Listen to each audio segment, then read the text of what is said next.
1, 2, 3, and a clap. Fuck out of here. I quit. Dude, I'm out. The Codcast number 31 is live. This is my audio test. 1, 2, 3. Make sure you wait. I have to mute in Discord to make sure that it works when you watch it. Hold on. Stop, Ben. Yo, but put your time up. Wait, did it work? Ben, put your time up. Put my up. Hold up. Yeah. no, stop. All right. Let's see. The podcast number 31 is live. Why is Ben's at still Benson EU? Like this I know, right? It should be Benson more American US. than me. Benson underscore NA was taken when I tried to change it, so I had to deal with it. All right, chat. As you guys know, the people who are already here in the beginning, we give people like 90 seconds, a couple minutes to get on in here and load up. So go grab your drinks, your snacks, whatever you want, and let's all just chill. Let's all just chill for the next hour and a half and vibe out and talk about some Call of Duty. It's always a good time to sit around and talk Call of Duty with some friends. You know, I actually haven't hung out with Ben in a long time. I'd say we were friends before I was on the talent team last year, but last year when I was actually part of the talent team and I got to meet Ben and actually like learn about Ben became one of my favorite people for sure. We were a real like, one. We were like acquaintances, kind of. Yeah. Like we didn't really know each other very well, and then we got to spend like a ton. Like I feel like people don't realize that when you're doing a league like we did, you spend like every day with people, and you get to know the good, the bad, the ugly. You see the good and the bad for sure. Right, 100%. It was super. Dude, I miss like last year for that respect. Like everyone being together. Obviously, this year just things completely different, franchising, etc. But god damn, do I miss that, dude? We had so much fun. We really did. Like honestly, talking Call of Duty, like so I've desk hosted for a long ass time where I've spoke to a lot of pros and I've spoke to a lot of analysts, etc. But genuinely, just like the conversations we would have, like even just in the green room, because I never really got to work with you guys like on the desk, which is a shame because I think it would have been magical. But great. All those conversations for me like were awesome. Like you two are probably my favorite people to talk Call of Duty with. Thank you. I spoke to Call of Duty with a lot of different people. I probably had Joe in there as well.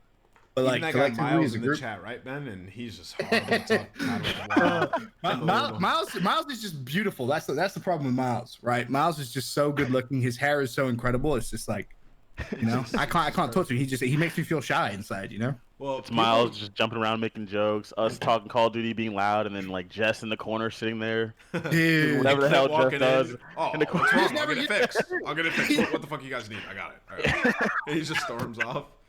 Oh, bro, they were some good times, man. Dude, it was so fun. I miss that Columbus studio. I miss having everyone in the same place. Like it's different now. Together for a bit, bro. That's when you taught me everything. Dude, I feel like people don't know that. Me and Ann actually roomed for like what, 2 months, maybe. And that was like in my transition from playing to doing this stuff, and he literally just like taught me everything. I didn't know shit. I was like, what do I do? I used to just go up there thinking I knew how to act on camera, and like it's. I feel like that's the thing though. Like it's so funny because a lot of people kind of who know Call of Duty, like for example, you two, right? You competed for such a long time, like you just know COD. At the end of the day, the next game could be who knows what. It could be more like Halo, but you still know, right? You still know COD, right? So you could talk. You know histories, you know everything. But I feel like what a lot of players and maybe even some fans don't realize is like it's actually not as easy as you think it. By no means is this a difficult job. It's the easiest job in the world. But once you know how to do it, exactly. It's easy. But I'll say this. We've had a lot of players up on the desk or doing talent thing, and it's I feel like you either like know how to do it right away and then you're just fine. And there's some people who just, I don't even know if they could learn. It would just take so long. Because we've had some players up there, I'm like, there's just no way. There's just no way he can do this. Ever. You know what I mean, though? Bro, and it's throw him under the bus. Who are you talking about, Ed? I mean, it's just like, you know how it is. And it's like they're, and it's not like they don't know what's going on. It's just when the camera's on, you got to like find the words and stuff. It's not easy at all. I'm still far away from being good. I have to learn a ton. Like I've only been doing it for like 2 years. I disagree.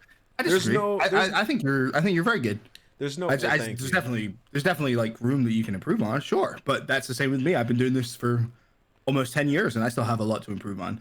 Like, Well, you don't I get think taught anything, right? It's just you just learn, and that's you the learn from your hardest coworkers. part, bro. Yeah, you need That's people the to most talk to you. I think that's difficult what thing. Oh, I Ben did hate help me that. with that too when I first got there. He's like telling me like you got to do this, like have more fun, like just be more natural, like you are with us back here. Just speak your mind, say what you want to say. If they get pissed off, they get pissed off. Wait, we should like talk say what you about gotta this. say what you have to say. We should. This wasn't even on the topics of discussion, but it's such an interesting topic to talk about, like the talent industry from all of our perspectives. Because you were in it for a year, John. I've been in it for like 2.5 years now, or maybe going on 3. I don't even know. And Ben, you've been in it for like 10 years. And every time a different talent from another game comes to COD and hangs out with us, they always go, "You guys are such a cool group of talent." And I cannot even fathom or imagine being in a group of people who like weren't as like close as we were. You know, and like that were only in it for themselves. Like I could not do that. I mean, I can speak on that because I've done a ton of different games, right? Like I've casted so many different titles with a lot of different communities. By no means am I saying any of them are bad, but there's something about the Call of Duty community, which is, or talent team, I should say, which is strange because it feels, and it has in the past felt like a family, right? Like when someone comes in, even if they decide to go back playing or whatever the situation is, you're still part of that family, right? If you've done a little bit of time on the talent team, that you're like fathered in for life, right? You were Call of Duty talent, therefore we're a family, we got your backs. In the past, there's been a little bit of, I guess, power struggles or politics as you get in pretty much any esport in any game.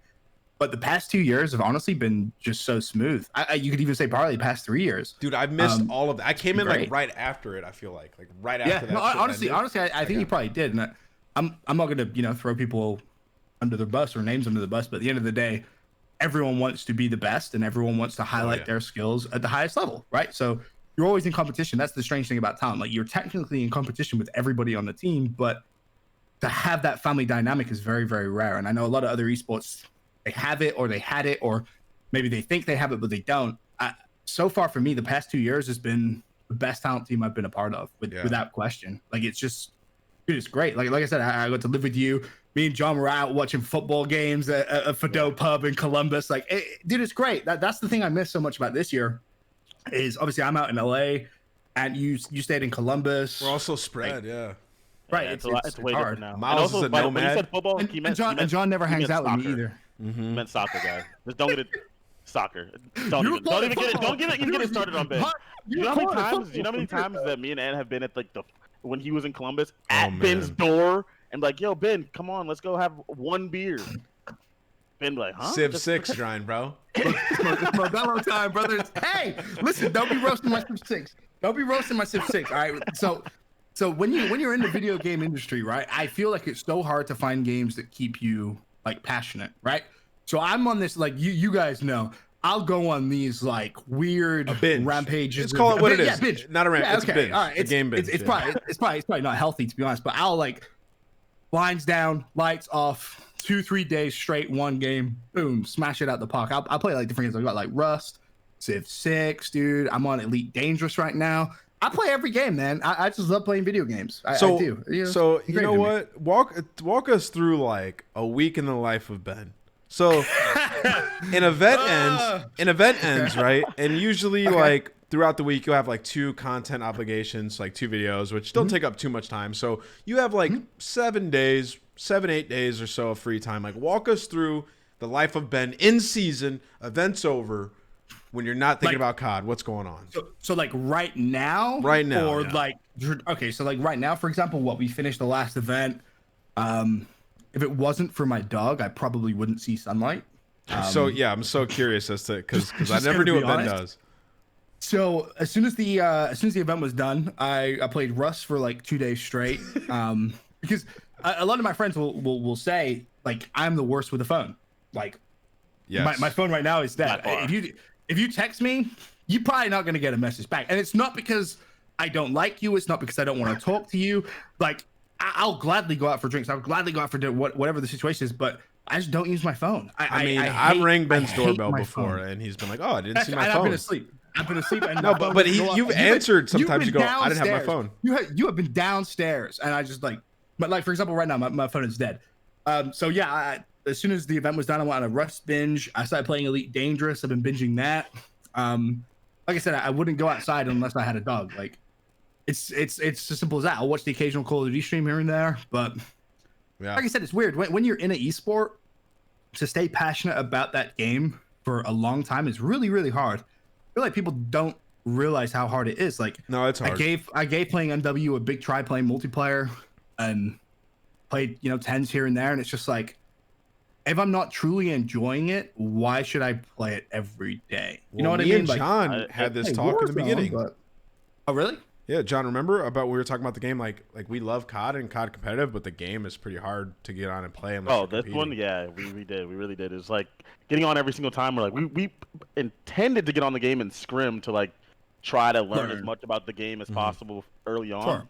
But the game, it was just like, this is we've been at this for so long, at Call of Duty for so long. It's like it's hard to get up and get on and play something that you're not really passionate about. And it was super hard at the start of this game. So I fully understand what you're saying. That happened to me last year too. I think for the first time. Because usually, even when I was a part of Rise, I would watch all of Rise's games, right? I would watch all of Rise's game, or if the game was like had something to do with Rise, I would watch it. But last year was the first time I watched like every single game, and I'm like, bro, if I have to watch one more Seaside Control, like, I'm like, well, think about this, guys. Think about the perspective of like a casual fan, like a casual fan who doesn't want to compete in challengers, who doesn't want to try to go pro, but they want to play and have fun. Because that's essentially what happens to us when you're like a coach or your talent or anything. Like, you can watch and that's fun to watch, but like sometimes you want to get on and play. And if there's no ranked or there's nothing for you to get on and play, it's like, I don't want to play this game because I don't want to play a game battles match for nothing. I don't want to play challengers because I can't. You know what I mean? So it's like, what do I do? And I don't want to play CDL playlists because that's toxic and there's no rank. So like, there's a need for it. Like, it's not just a want of our community. There's a need for it. I think the issue is we play a different game, right? Like at the end of the day, when you look at it, like, it's not like how I can go back 10, 12 years. It was like, get home from school, gonna play Call of Duty, sit there, play pubs for hours and hours and hours. Oh, you want to play some game battles? Let's play some GBs. And you close the night with GBs. It's not like that anymore because, like, A, the games are so different, and B, our mentality is so different. Like, people think, oh, you're just an analyst now, or honestly, this is more direct to the casters. It's like, oh, you're not competitive. What? Like, there's a reason I'm in this industry is because I'm a very competitive player. I just realized I'm nowhere near as good as some of the better people. So like, why bother competing, right? That doesn't make me any less competitive. So for me, I can't just sit and play pubs, man. That just doesn't cut it. Like, I don't know. I think I've realized now it's more who you play with than what you're playing right now. But what's interesting, John, obviously you mentioned last year I started and I was like, I don't know whether I'm going to enjoy this game, blah, blah, blah. A couple of months went by. And then I really found that groove, and I just started. I got addicted to playing Call of Duty again, which was great. That is good. This year, this season, that hasn't happened. I started. I played a little bit. It was okay. Like, I'll play against the observers every now and then. Like, I've been trying to help them understand Call of Duty and just get better at observing by knowledge of COD in general, not necessarily just this game. And credit to those guys because they grind, man. They grind so much. It's awesome to see. But like, again, there's no desire. Like, for example, in the past, if we did a podcast like this, I guarantee you the first question as soon as we're done, we'll be like, all right, guys, you want to hop on? You want to play some games? Let's shoot around a little bit. Let's play some games. Like, we'll play some wagers. Now it's like,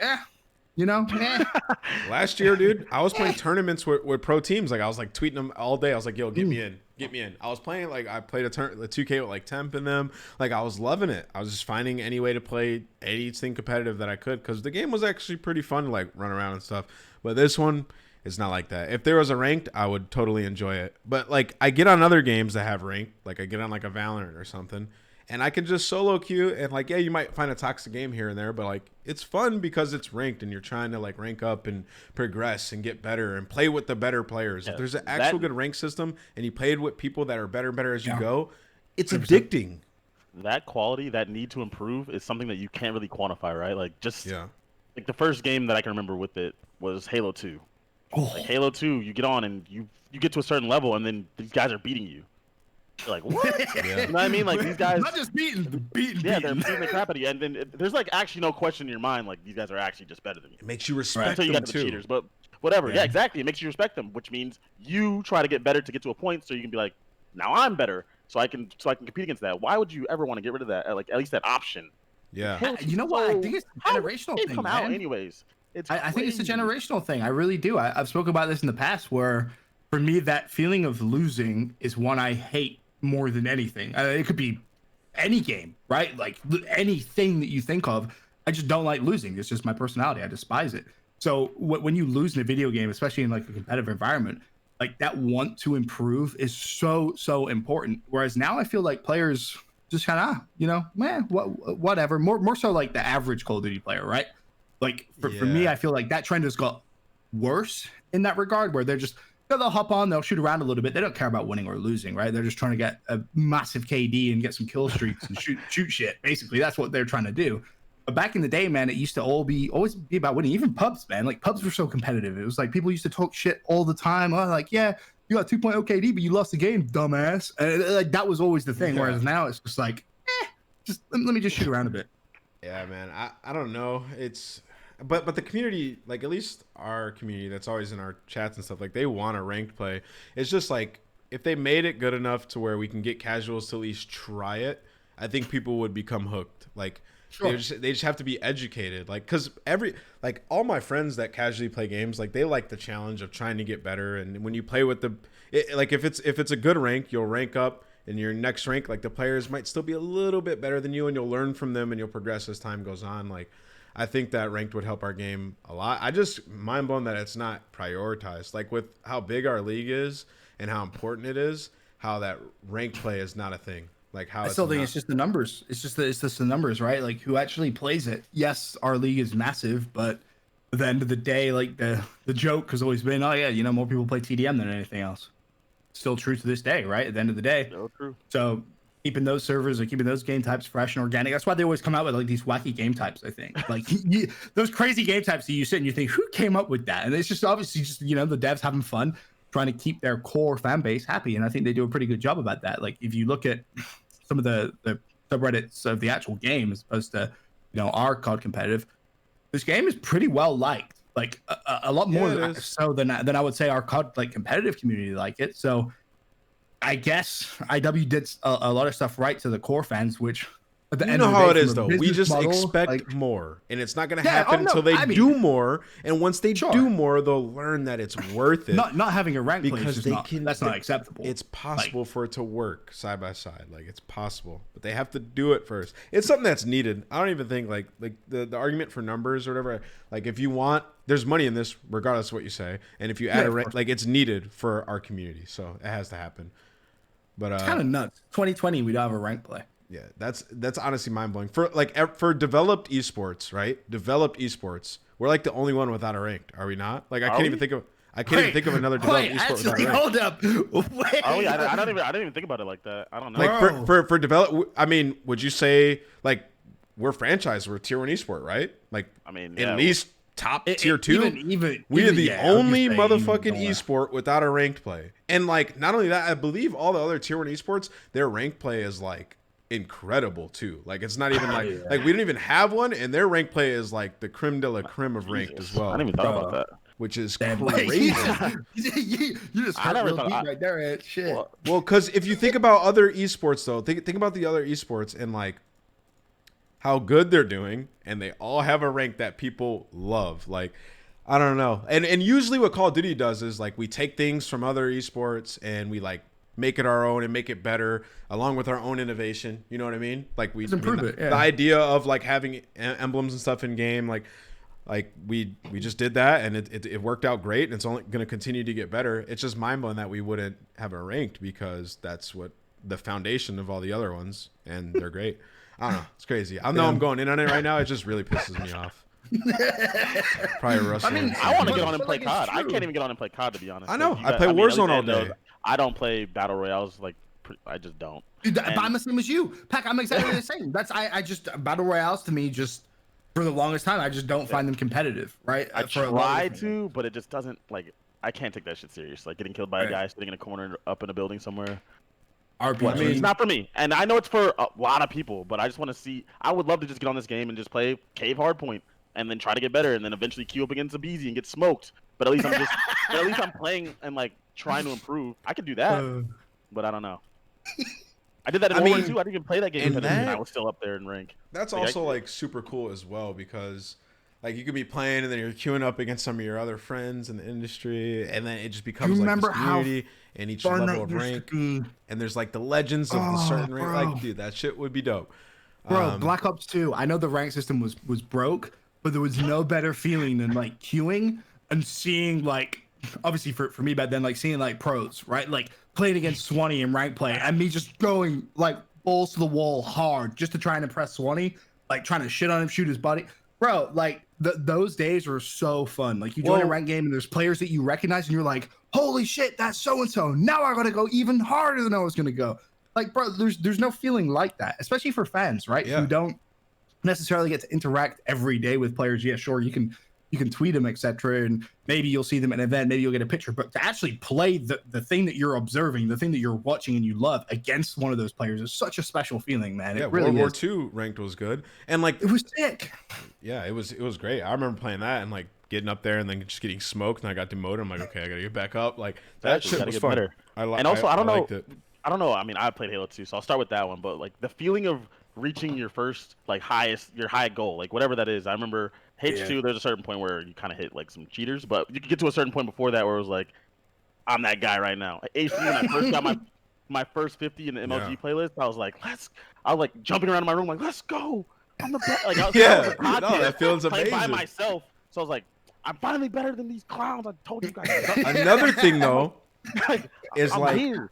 we might also see the emergence of like other big personalities in our esport. Like I feel like it hinders like a lot of the pros in our esport as well by not having a big rank. Like, because if we make ranked and we make it right, then we have pros that play it all the time. And when you're trying to get better at the game, you just tune into them, and they're naturally going to get more fans, become a bigger name, and our league gets better overall. Right. And like when I watch Valorant, like yeah, I'm watching fucking Hiko. I'm trying to learn and get better. Like I'm trying to watch the good players. That's why I Content, right? And there's nothing for pros like right now, like they're unless they want to stream their scrims. Like our fans that are hardcore fans without watching tournaments or watching scrims, like they can't really learn from them. That's why they're all playing Warzone. Yeah, and that's the thing. So like our fans are getting fed into Warzone slower and slower, like right now, which is, I mean, it's all COD, so I'm kind of happy because we're part of COD, but I want it to be COD competitive. And if it was ranked and our pros were playing that and it was a good rank, then it might be better. But maybe we spent too much time talking about it. You guys want to move on? Yeah, I think it's important, man. But yeah, we can It is move on. important. It is important. It is important. I'm sure they've had their ear talked off about it, but you know, their game's doing well. So, Yep, it is. All right. Well, we'll talk about some actual COD competitive stuff now that we've talked about that for a while. The GA discussion. Oh boy. Obviously, none of us here are involved with any pro teams. Shout out OGLA. And there's been gentlemen's agreement discussions going on. I guess I'll defer to Pac-Man here, not about this particular discussion about GAs, but how it kind of went down in the beginning. With like, because when I was involved like with GAs, it was just basically everybody was unanimously agreeing like something was terrible and they got rid of it. Apparently with this one, though, there was like people who still wanted it, people who didn't want it. Do you guys know any details about this? I mean, I think most people wanted auto tax sprint to be GA'd, but there was Like a at the team- beginning? Are you talking about the beginning No. of the I'm year? talking about now. Oh, At okay. the beginning of the year, I wasn't even involved at the very beginning, so I wouldn't know. But right now, it's like they wanted auto tax sprint to be GA'd because they think that it lowers the skill gap for the players with worse movement. So.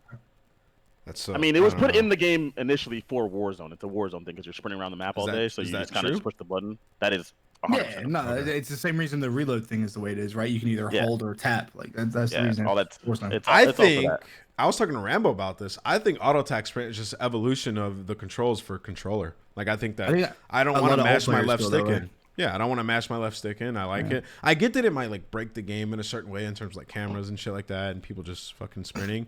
But it is a good setting in theory because it is an evolution of the controls. It's going forward. Like other things should get fixed. I would agree with you if it was a thing that was going to be here, like going forward permanently every year. Yeah, so it's not how it is. So there's not going to be I'll say most likely there will be no auto tax sprint next game.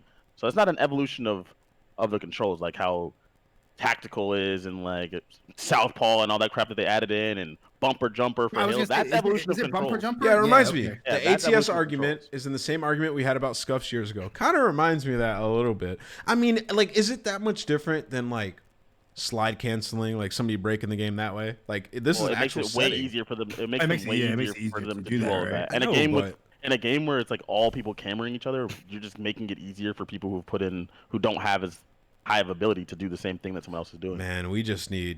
Oh man, we need more than. We just need PC. And the cameras will be irrelevant. There's still PCs on cameras, but it would or on or cameras on PC. Yeah, but it's nowhere near. It would as definitely bad. help Nowhere near if as you're bad. like bad servers where you're 128 tick servers. That'd be pretty Yeah, cool. yeah. So your personal opinion, John, is the auto text print should be gone. I mean, sure. Yeah, I think it should be. That's the reason why all the players want it to be. Seems like I mean, to everybody me- wants it gone. Yeah. Yeah, to me the other ones were a bigger deal though. If I'm gonna be honest with you. Yeah, the 'Cause I Merc think 4 that grip should help a Merc lot. 4 I feel grip like and the 10mm, which I don't believe that actually it got. didn't get. It didn't well, get at G8. least Those are the under my MP5 is the Merc- most. The Why would MP5 is the you best from gun the in the beginning? I don't don't get that. I don't know. Like- It's ridiculous. Like you see Weird to players me. actually walk around hip firing because it's better. It's just better to just walk around with your gun down. Disgusting. And- It's yeah. ridiculous. We've Yeah, seen it's clips absolutely of people absurd. across the Why game did with, like, 2-3 bullets. so 10mm didn't get G8? Isn't that the more OP one? Like they're both OP, but I don't know. That's why I said I think they should both do it, but I think they think that would just kill the gun completely. Which honestly, who cares? Like the MP7 is actually really good too, and it is more balanced. In my opinion, it makes the game a little bit more balanced. But who cares? That's not my Yeah. say. I don't play every day. MP5 is the best gun that we've seen since the Vector, ever since the Vector, and I think you can even argue that it's better than that No. because it could just.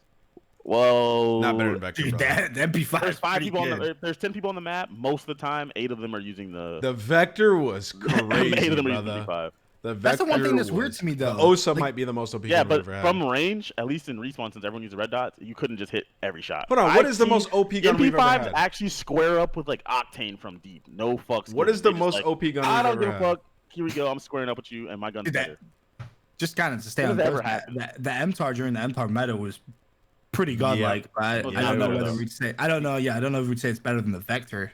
I Or- think honestly, the MP5. But I think the I problem mean- is you have to look at very quick TTK games, right? For quote OP weapons, that's where most of them are going to come from. Like no one's ever going to say like a burst assault rifle is OP, right? That we've played with at least. I mean, the Type 95 and MW3 was the OSA's the There's most. been two, The Type OSA's the 95 most and- OP. Type bro. 95 and MW3. The gun, there's a gun in Ghost that we literally knew was going to be banned because it was OP, like Oh, The the MSBS. the MSBS before. Yo, it got that shit was crazy. Holy bro. shit! That was killing in a rocket launcher. bullet or two. Yeah. The MSBS was the best.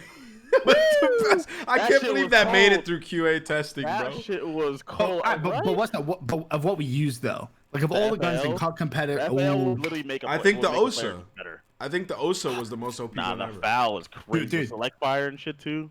dual cap 40s, boys. Wait. The foul with dual that cap shit was 40s was the simple. auto play weapon. Anybody who ran that was melting. Oh, bro, that That was was different. Like that was used at champs too, which Black is Ops 2, like as crazy. to good as think it about. was, it took some tuning before we got there. There was Damn, like, How crazy is it? Sites though? where you Champs could was see through walls. pre-tuning.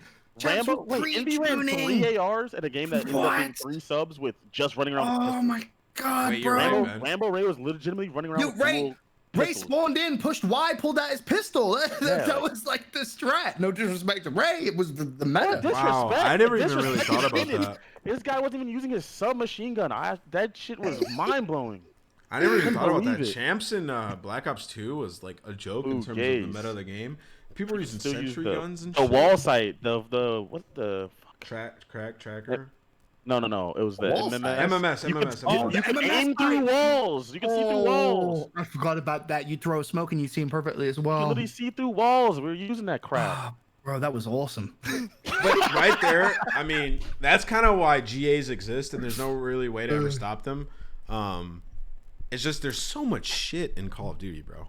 Like compared to other esports, there's just so much shit. Like we're never gonna have the same rule set as pubs. It's never gonna happen, and that agenda's been pushed for a very long time. It will legitimately never happen until the game just changes. Which I mean, the games do too well; we've they got won't closer. change in that regard. we've gotten a lot got closer. You'd have to right? bare bones the games. Like I mean, we almost- use the same guns at least, right? As pub kids, if they're not an idiot. which is good. Yeah, that's the basic. That's the start. Yeah, I guess. But I think the They thing use about all, Jay's was they use all those attachments. I don't even look at. Like I damn, was I have. I was they're probably worried. camo hunting. That's probably why. Like they're trying to Gotta. achievement unlock and stuff like that. I was worried coming into the year with the amount of attachments. Like it was intimidating the amount of variation you could have with your weapons, and it's been like all right, honestly. Like for the amount of attachments and the amount of different weapon variations you can have, it's kind of fucking funny that we only have like 2 guns used. In a competitive sense, it's always gonna be like no matter what you can put on, people are gonna find the best stuff, and then everyone's gonna use it, right? So there's different ways of looking at it. There's that way, which is Pac is totally right. Where why would I, if I'm playing against Pac, why would I not use what is the best? Because if he's using something that's the best and I'm not, he's probably gonna beat me, right? But then the evolution is, well, what happens if I come up with something in the game which forces him to change what he is using? That's like, I feel where MW tried to be with like such a big selection. In fact, you can change your entire gun in the game. There's no, I don't have that class. Like shit. They were trying to set it up so that you could be super reactive to strategies.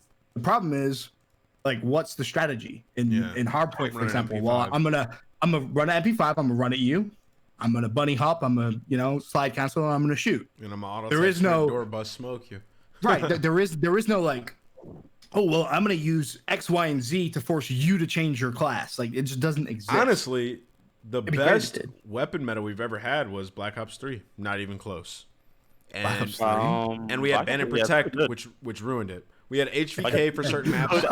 Even if you didn't ban guns, you could actually use multiple guns for different things. HVK, it depended on the map, Man of War. You could use like what was the fucking sight? The Ban and Protect like an was MP5. such a good idea, man. I mean, Pharaoh was even good. Like, there was like 3 ARs and 2 subs, 3 subs maybe.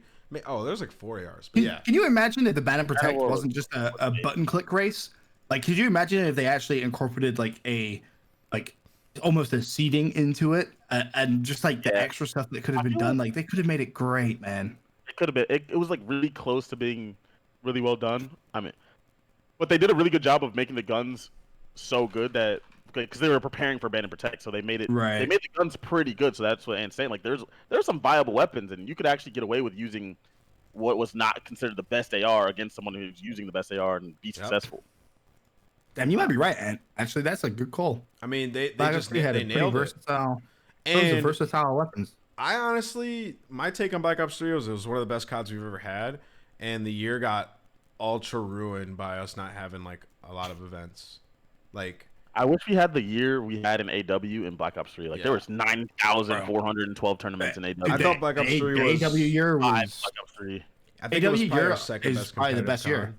Yeah, I think it was probably the best year we ever had as an esport. I deleted Not necessarily that year from the my best memory. game. First game ever. I don't even remember that year in Think my about memory. Think about bro. it for a year though.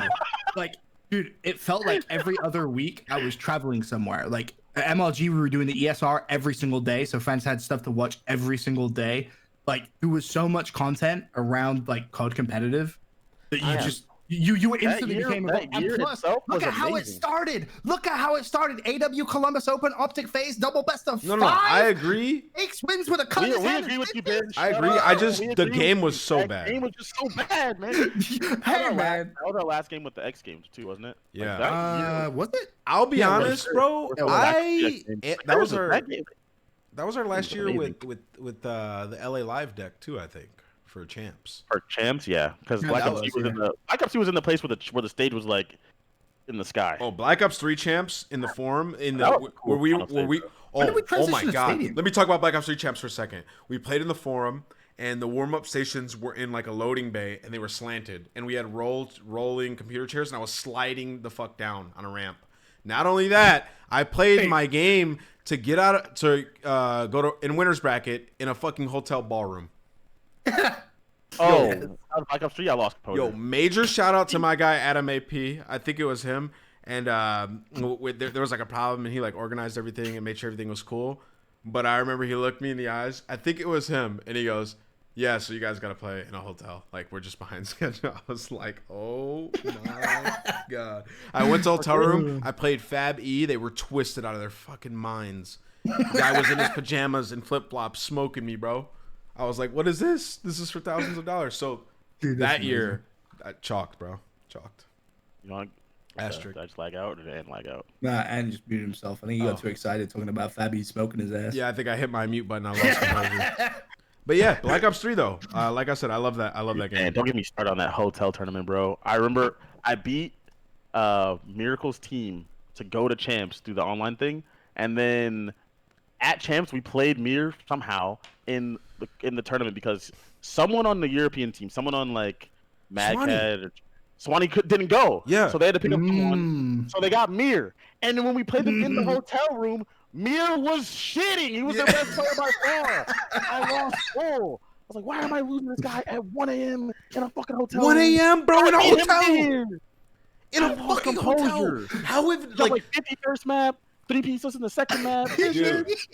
Oh, and you guys want to hear some shit? So I lose to Fab E, and I'm on LG. We were like one of the teams that was like predicted to get top 4. We were pretty fucking good, if you guys remember correctly. Like Illuminati, we were a good team. We thought we were gonna get like top 6 minimum. So we lose to Fab E because of the fucking hotel game, and then our bracket, right? Hotel game. And listen, Sorry, listen. funny. That is ridiculous, bro. I wish people were more educated on this shit. But anyways, I lose that, and then we go into bracket. We play Mochilla's team. It's on YouTube, documented. 50 first map, smoked them off the stage. World star, Meyer. All right, we're back in this. Next round, we play Rise. What the fuck? Play Rise next round. We lose. Like it's fucking Rise. We're gonna lose. They were nasty, bro. They were one of the teams that could have won. And then we get matched up versus Optic. Like, or was the other way around? One or the other. We played Rise and then Optic back to back. Yeah, Optic was in losers because they lost the MV round. Yeah, I remember looking at it and going like, "Are you shitting me, bro? I lose a hotel game, and then I play Rise and then Optic." Their whole bracket. Yeah, man, this is ridiculous, bro. History of Call of Duty. Getting re-salty. There's just been so many times that shit like that happened. Just gave him flashbacks, bro. From broken Cronuses to. Dude, I feel like that's the one thing that's always fascinating is like we as insiders know all of these stories, but I feel like fans don't necessarily know them, right? Like there's a ton of stuff that happens at events where, you know, as a fan, you're just out watching. You have no idea. You're literally just see the gameplay feed and maybe some casters. That's all the information. Unless 100%. The casters actively say it, you have no idea what was going on in the background. There's always like every year, at least back in the day, like Black Ops 3, AW, all those games, there was always like little hidden things that were like somehow sabotage tournaments or ruin things that the fans weren't aware of.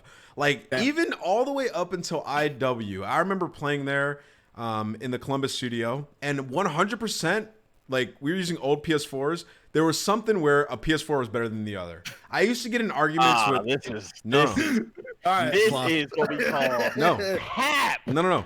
This is when Cronuses were relatively new. I used to get in arguments with Dylan all the time. The guy who worked for MLG, he was one of the refs. It was a thing. But like what the fans don't realize, even John and Ben might not realize, is every single player knew that there was something fucked up with the PlayStations. Like we were under mutual understanding, and we knew which one was fucked up every single day, and we would get them switched out. And there was a few outliers. There were a few outliers like Slasher and JCap. No. There were a few people, but for the most part, we knew when PlayStations were fucked up. That's what would happen. Let me educate you, Ben, for real, from the non-delusional It's true. version.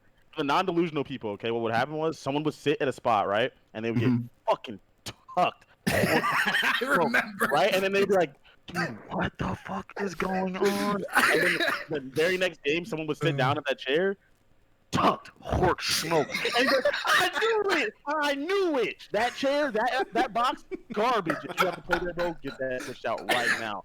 Garbage. That guy would go to the street like, if I get tucked, there's no way, right? There's no way, right? They lose a gunfight, there's no fucking way. No, but you want to be mind blown? So look, I was so annoying. In that fucking Columbus studio. I remember one time going into a match because I think it was Zed who got fucking smoked in that chair. And then no. And then You left before you even sat down. No. Then right after, somebody else got shit on. I think it was Classic. Yeah, it was Zed and then Classic. So before I sat, and Classic walked off the stage and he's like, "Shh, brother Ant, you got to get that switched." So I walked up. I walked up to the station, bro, and I had known that there was a fucked up PS4 situation going on. So I walked to the station. I turn around and look at Dylan, bro, and I said, "Listen, Dylan, I will not play this match unless you switch on PS4. It's really broken." And he goes, I don't know what to tell you, man. Like the PS4 it's not the PS4. Like if you don't play well, it's on you. I said, listen, Dylan, you don't play this shit all fucking day. I do. My PS4 is broken. I can't play. It's broken. It's broken. I can't play. So then Spencer, being my good friend, goes in the back, pulls out a pristine PS4, hooks it up, and I world starred FaZe back to back. We played 2 matches in a row, fried FaZe, fried in our next match. Next day, the stations were switched, and I forgot who sat there, but they fried as well. And I was like, yep, the PlayStations were fucked up. From that day going forward, I knew that it was a confirmed fact, and nobody could change my mind. I remember this because we started taking stats on the players who actually sat in like those spots, like the consoles, like events. Like it happened frequently. Like it really did. Like I don't that think it's happened pure delusion, bro. a lot. I mean, I can never prove it. Back a little bit where it's like, if I tell you, oh, by the way, 3 people have just got fried, sat exactly where you're sat. Yeah. Like mentally going into that game, man. Like, the second you lose that first gunfight, it's a real thing. Oh my God. It's killing me hearing you guys talk about this because I remember being in the moment and playing on it and knowing, and like I'm not crazy, bro. It's like the guy who like it's like the kid who sees a ghost. You're naturally delusional. No, I'm not. It's like the kid who sees a ghost and knows he saw it, and then he tells his parents, and they're like, "You didn't see a fucking ghost." But then that fucking ghost is actually there. Shadow and tweaked. No, bro. I know and I remember in the moment knowing, bro. And like there was too many instances. Like at Paris, the same thing happened. I got a new PS4. We were in losers bracket. We played 4 matches from the same station. And I literally, ESWC Paris. I literally had a 3.0 on that station. Ask Naga, Study, Havoc. Maybe you were just playing well. No, I wasn't just me playing well. Maybe you were well. I had a clear advantage, bro. I know for a fact, dude. I know for a you sound crazy. No, I know crazy. It sounds crazy, but I remember thinking back in the time, like I'm not crazy. I'll tell you what it is. This is a real thing. No, these routers at these tournaments don't get reset often enough. So people who start getting in their own head and they don't even know why. It's because the router just needs to be reset. It's simple as that. It's not the box. It's none of this other crap. Sometimes the router just needs to reset because it's a physical thing and it needs to do whatever the hell routers and shit do when they get reset. I had a couple tricks though. I had a couple tricks. I had theories, bro. I know I'm cutting you guys off. I'm ranting because I'm remembering it all. I used to have this theory as well. No, I'm serious. That the last person to like load like that hard reset their PlayStation would fry. So like I didn't even tell my teammates this shit at times because I didn't know if I was going to team with them later in the season. But like I would literally in a series, like at the very end before we had to join the game, or before the series, I would hard reset my PS4 and join the lobby, and I would drop LeBron numbers, bro, in IW. And I remember thinking, like, this is what it is, dude. There were a few people who knew that. It was like me. I think I told Formal, and he did it. John did it. Like, that was the play, dude. Are you taking credit for Formal IW here? Is that what you're doing? Didn't believe me when I said that Ant is delusional? No, dude. You have to believe me now. I feel you have to understand. Ant's my guy. You guys know this. What? Did you hear that shit he just said? If you reset your PlayStation the last person, because it reset your cache on that router, bro. Because it would reset your cache on that router, dude. I'm telling you, bro. I am telling you guys, there were I wish I could back end it and tell you guys what was happening, but it was not like these CS guys on fucking PCs. There's people who used to literally have advantages in games. Maybe it was a router. I don't know what it was, but I promise you, dude. You guys won't believe me until you play it, but when you play at a pro level, you know when shit's not right. And I used to know that there were some matches. What about the 1 out of 5 who go and sit at the box where the other people were getting tucked in at, and then go drop a 1.4? Dude, and this all started happening as well. I'm not even listening to you. When Cronuses got introduced, that's one thing I could never get over. When Cronuses got introduced, that used to kill me. I know you hated those too, John. That was. Oh wait, well those were really. They tried to tell us the Cronuses were 5MS. It was the same thing. I sat on the station. I was like, bro, I played in 2006. I know. Like, this is 37 MS. What the fuck is it? Yes. 5MS. Trust me. No. And I got lasers on guns sliding around. That shit's way different. Bro, players used to get a Cronus and keep it in their pocket and not return it. Like, this is the good Cronus, bro. Like, I remember that. I did the same thing, though. That's also my God, the good cronies, dude. There was some bullshit going on too, like in those years of COD when Cronus first got introduced. Some people wouldn't use it and would just risk the Bluetooth lag, and they would just be fucking frying. Yeah, that was cheating. But the refs wouldn't regulate it. And I was always the guy who was scared to do that. But I wish I did it, dude. In retrospect, I would have just said, fuck it, and not use the Cronus. Because there were a lot of...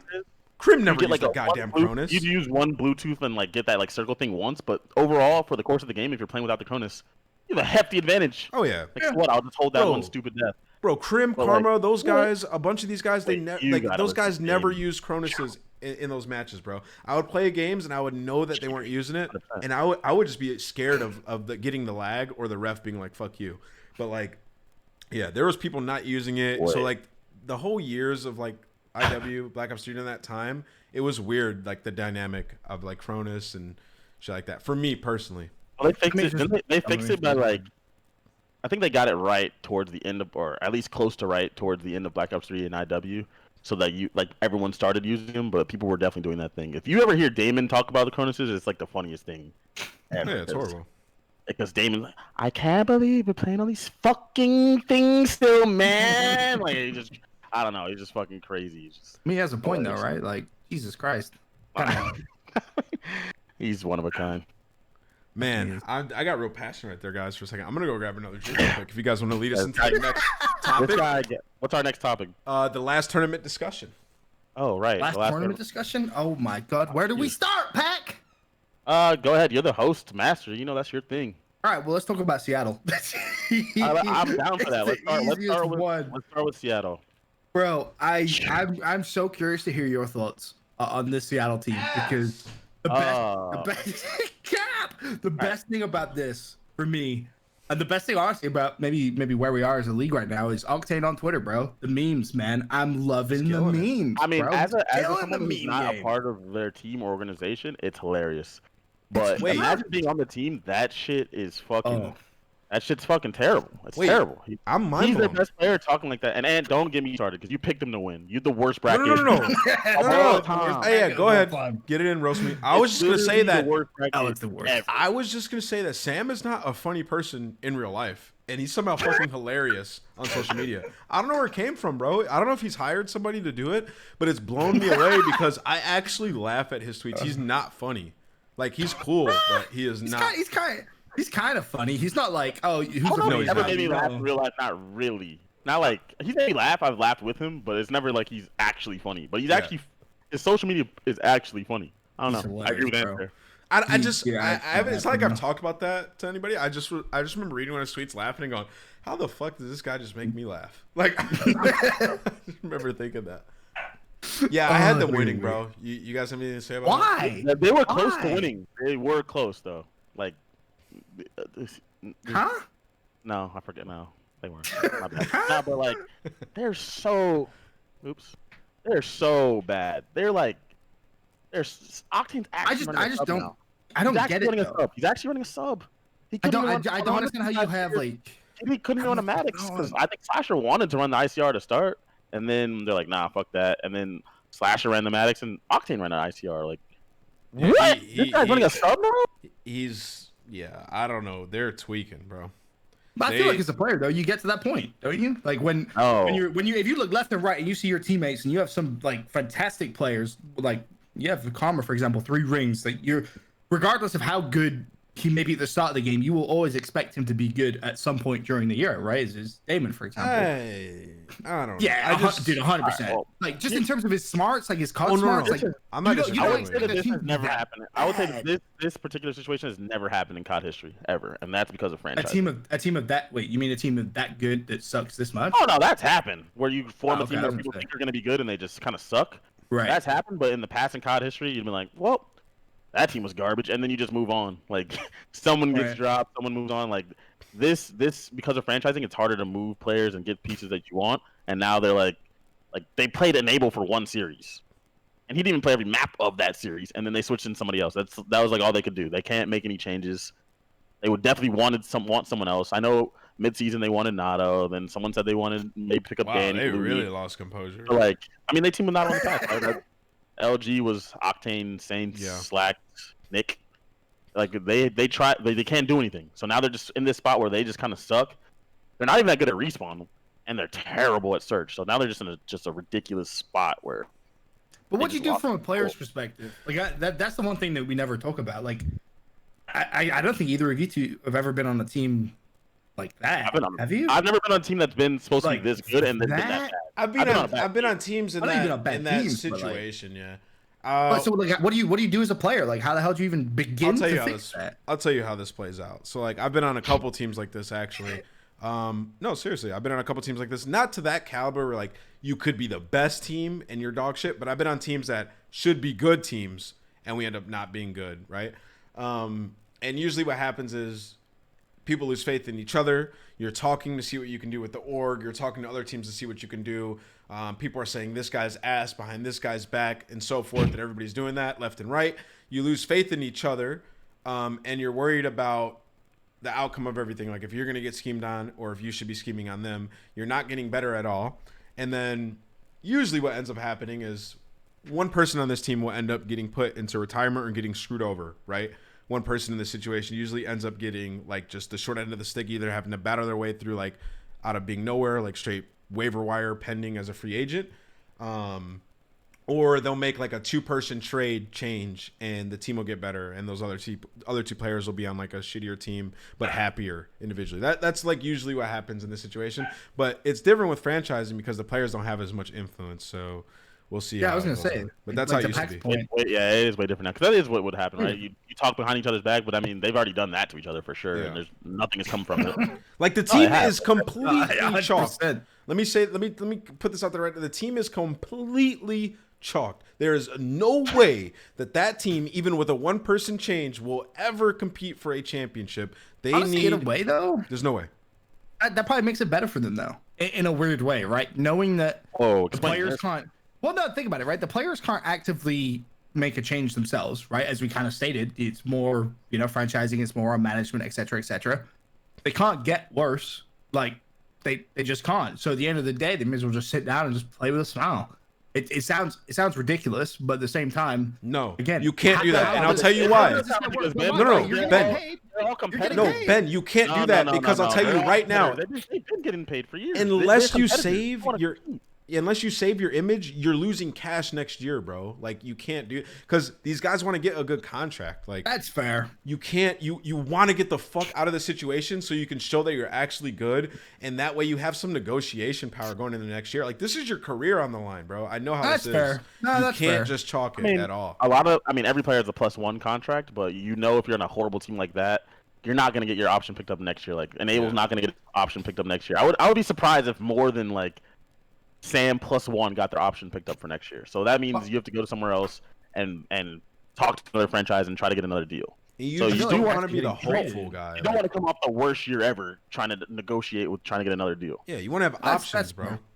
And then go ahead, Ben. So no one wants say, to win a series losing. I was in a spot like that, like when I was on TSM the second season, and we were just terrible, and they wouldn't let us make a change. And it was think of it like this though, like expansion is going to come at some point. You want pressure on you, but I'd rather have pressure. It was not fun. Right. Expansion is going to come at some point though, right? Like that's just whether it's next year, 2 years, 3 years. Give me, let's say the league expands by 4, right? That's 20 starters, sub on each team, whatever. Let's just say 20 players. List me the next best 20 players. No, I get it. That's a fair point. I get what you're saying, but if the league, I'm going to say this right now because I'm going to throw this out there. There's not enough good players to expand the league by 4 teams. If you do that, I agree. I agree with you on that. They need to go back to 4v4. They need to do that anyways, but they need to do that for sure. And for the quality of the broadcast, the quality of everything, you can't have like 4 more teams of who were previous AMs come back and be pros. And even if you do that, it would still happen. But at least, it would be ridiculous. If we started with that many teams, like it could have been balanced out a little bit better. But the amount of stacked talent on team, like I'm actually mind blown how some teams have their teams that they have. To be honest, like the fact that the Surge even have that roster is pretty crazy, given the history of those guys on the team. I'm actually mind blown by that. Like, if we started with that many teams and the talent was divvied out a little bit more, it'd be fucking awesome. But if 4 teams come in now, which it'll probably happen, those teams are going to be cheeks their first year, undoubtedly. Well, I think that the only way for them not to be cheeks is if it goes to 4v4, and then there's just not, and then like whatever happens with the salary cap makes it where you can't form a team of 4 of those guys very easily. If that makes sense. I feel like they'll never change. I don't think they'll never change to 4v4. Why won't it though? Can you give me one good reason So that I would think change our league. originally it's the infrastructure. No, that right? would suck for players, wouldn't it? Pack, imagine you're a team owner, right? Imagine you win champs and then it goes, oh, 4v4. Peace out, my guy. No, it's not even that. Like guy was if you think from Pack, you own a team, right? You're a team owner, and I say, all right, we're going 5v5. Therefore, you're investing in a whole extra person. Once that commitment has been made league wide, it's very, very hard to just like flick a switch and remove that because you've changed your team's entire you're infrastructure forced right now to invest in 7 people, right? I'm not sure how telling you that you have to be invested in 6 people would upset you. I mean, How would that upset you? I don't think it would upset you now. I just think the problem is that infrastructure has been made where we've been playing 5v5 for what is it, like 2 years now? Yeah. Feels like a fucking decade. But it's not going anywhere. I just think that's the brute reality. Like I would love. Oh my god, could you imagine if a tweet came out like next week? Oh, next year's 4v4. I'd be so excited. To me, it's just better to watch. Like it just is. There's no argument. Everyone would be excited, and the only issue from a player's perspective is if the league didn't eventually expand, which I think everyone is in agreement that the league will eventually expand. We don't know when. I assume so, right? I guess in the short term we would lose 12 pros, right? People would get better. I mean, even if we keep 5v5, let's just not even talk about the what ifs because we'll go on all day. But even if we keep 5v5, those teams might be bad first year, but they'll eventually get better. But we were talking about the last tournament, guys, so I'm trying to get us back on topic. Be a good moderator here. So Seattle's fucking chalked. We can end that discussion. Minnesota is struggling. Do you guys think they should make a change? Or should it be on their minds? It's just a trap question because I think the reality is no, it shouldn't be on their minds. But you guys know better than most, right? When you're a player, when you're expected to win, when the community say, all right, yeah, this is an easier event, especially now, right? Where you don't have the best teams there every time. And it's like, all right, this is going to be the event Minnesota win. This is going to be the event they should at least make finals. And you don't even get to Sunday. Like, I think it's going to start preying on individuals. But who? Like, what do you, all right, well, who do you change? Well, like, here's the thing. Who do you change? Here's why I think they should. Well, I think the management should have it on their mind, and they should think about it. Minnesota, with Goddard X dropping LeBron numbers, as well as assault throughout the beginning of the season, did not win. Teams, towards the end of the game, the teams with a lot of talent, they get better. Your Phases, your Empires, your Huntsmen, Optic Gaming LA, it's starting to happen with them. They get better, and they will beat you consistently, and you won't have a chance of winning a championship. That shit's going to happen.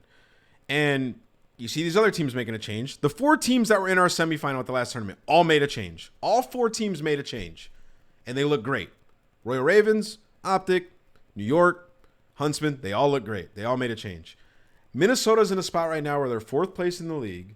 They have good players, but Goddard X can't consistently fry like that every tournament. And even when he was, they didn't win. So I think if they try to make a change right now before it gets too bad, they can hold that top 4 spot in terms of points, and they can possibly get a championship at champs. Like, it's possible if they get another superstar on their team. Okay, exactly. But you said all that nonsense, but you didn't answer the question. Yeah, who do you change? Who do you move, and is it even possible, and for who? Well, I mean, I think you keep Goddard X. I think I don't know exactly the dynamic of the team, who you get rid of, but I would say other than Goddard X, you could realistically replace any single player on that team, depending on who you get from either Surge. You get a player like Gunless. You go after. Why would you though? Like if you're Minnesota for all the reasons that I just said. Yeah, but it's just like I don't think it's worth it. Like I think it's worth it. Where's the benefit? Like I mean, to me, that's high risk. Like you're picking up a player from a team who is bottom of the league. Like there's no guarantee you're going to get any better. You've been in 2 finals as it is. Yes, you haven't won one. I actually do agree though with your point that teams are going to get a lot better throughout the year, and that's going to cause problems. I don't think that they are as good as they were earlier in the season, Ben. I don't think they reached that again. And if they don't even get to that, they're not winning. That's fair, but I mean, their team. I mean, I'm just going to say it. I just know that they were never as good online, and now unfortunately we're in this position to only play online. That's also something to consider. Yeah, it's a real thing. They had really good teamwork early on in the year. They were just playing the game really correctly. I think they're great.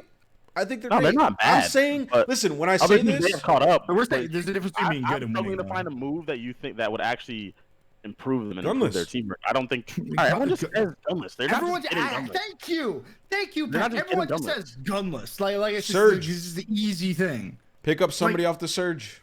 Who are you gonna give them? They don't even want to give them anyone. I mean, I would go after maybe App. Like, you get someone. I mean, it's App at Champs is different. You guys know that. Exactly. So why would the heck would the Surge give up App?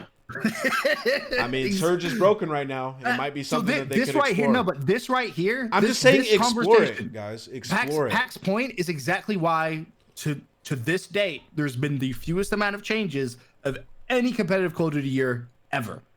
Exactly this point. If I own a team, I'm not just going to give you an asset for free. A 1-for-1 trade. This is getting derailed. The question is, should it be on Minnesota's mind in the management to make a change right now? And I think so. Okay, well, in that, if that's the question, I think that every team that ever with management like that should always be thinking like that.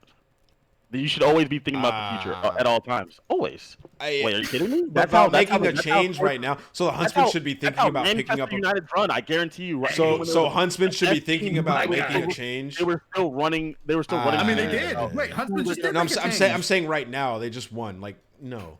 What I'm saying is Minnesota should be considering making a change right now. Like, every team doesn't think like that nonstop. That's a lie. They think about acquiring new talent. Yeah, that's facts. But not thinking about considering making a change to your starting lineup, like throughout, like right now, especially in the way COD is. Like, every team should not be thinking like that. I couldn't disagree more. But I think Minnesota should. I just don't know who you trade for. That's the thing for me. Like, sure, should they maybe consider making a change? All right, yeah, like we can go down that path. Yes, maybe they should. 2 finals, haven't won. Probably their best chance of winning gone. I mean, Looney's out there, isn't he? I think you replace anybody other than GodRx with Looney, and your team instantaneously probably gets better outside of your main AR. Like, there's players that are out there, bro. It's not like they don't exist. Like, Looney is a great player. He knows what to do. I think Looney's nasty. Like, okay, all right. There's the thing. You know, I have a big soft spot for Dan. Like, Dan should be on these teams. He should definitely be a starting pro. That's ridiculous. Like, he should be. But he's not. Right, but we're also in the middle of a pandemic. These people don't want to take someone off from you and like to add money to their franchises, especially for a player that might not be starting for their team. Like, so if you just take them for Looney, they're gonna want a starter. But there's no reason for Toronto to want a starter right now because they're happy with their starting 5. You know what could happen? This is a problem with management, though. Toronto should be thinking about acquiring new talent as well. If they know they're not going to put Looney in. No, I disagree. Toronto should be loaning out talent. That's what Toronto should be doing. When your bench, when you even do that, this is not last year. You can't just loan people out. Why not? Of course you can. When have you ever franchises you can loan franchising now? No, win. Wait, what do you mean? No, absolutely. There's no reason why you couldn't do that. When in the history of franchise ever has anyone ever been loaned out? Are we talking just? I'm talking about the history of franchises in sports, esports, anything. I've never heard of that. In football, that happens like every single transfer season. Soccer. By like FaZe did it obviously last year in club, but forget that. CS:GO has done it. I know that we were not franchised last year. Thank you, brother. But yeah, in football, bro, it happens all the time. Like if I'm Toronto Ultra with that many people on payroll, shit, I'm trying to pay 50% of his wage. I'll pay the other 50%. I'm trying to loan players out. I guess I would be a bit different. I'd have to know. I would be a Jerry Krause, bro. I'd be an aggressive GM, dude. I would be 100% trying to replace somebody on Rocker if I was a GM right now, because just the way it's going, like they actually have a chance. You don't get that close to being a top team like that often, especially with the talent they have, and the fact that they even have a chance at winning a championship with that roster is pretty crazy. Like, and the fact that they're that close, and they can do, and I think they can do it with one other player added to their team. I think that they should explore it. You don't get that opportunity too often.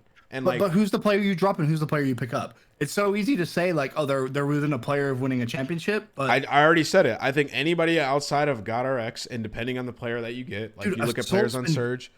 Assault's been great. Yeah, I know. I get it. But if you could somehow make it work, and get like an octane out of it, like then you do it. You get what I'm saying? Like obviously, no.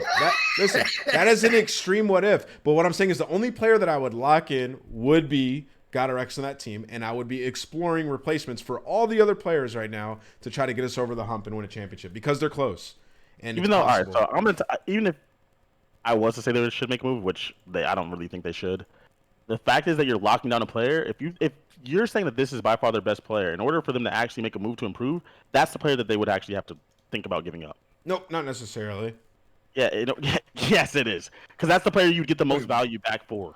Not necessarily. You can trade other players. You have to talk about giving up the player that, especially if this guy, if you're not winning with this guy and he's the guy that's supposed to be the best, you can try to fleece another team and get more value You back don't think for that Seattle player. would do like 1-for-1 trade with somebody on there if they're making multiple moves with their team? You don't think that's like, with the state of the current Seattle team? Why would I don't think Minnesota would do it.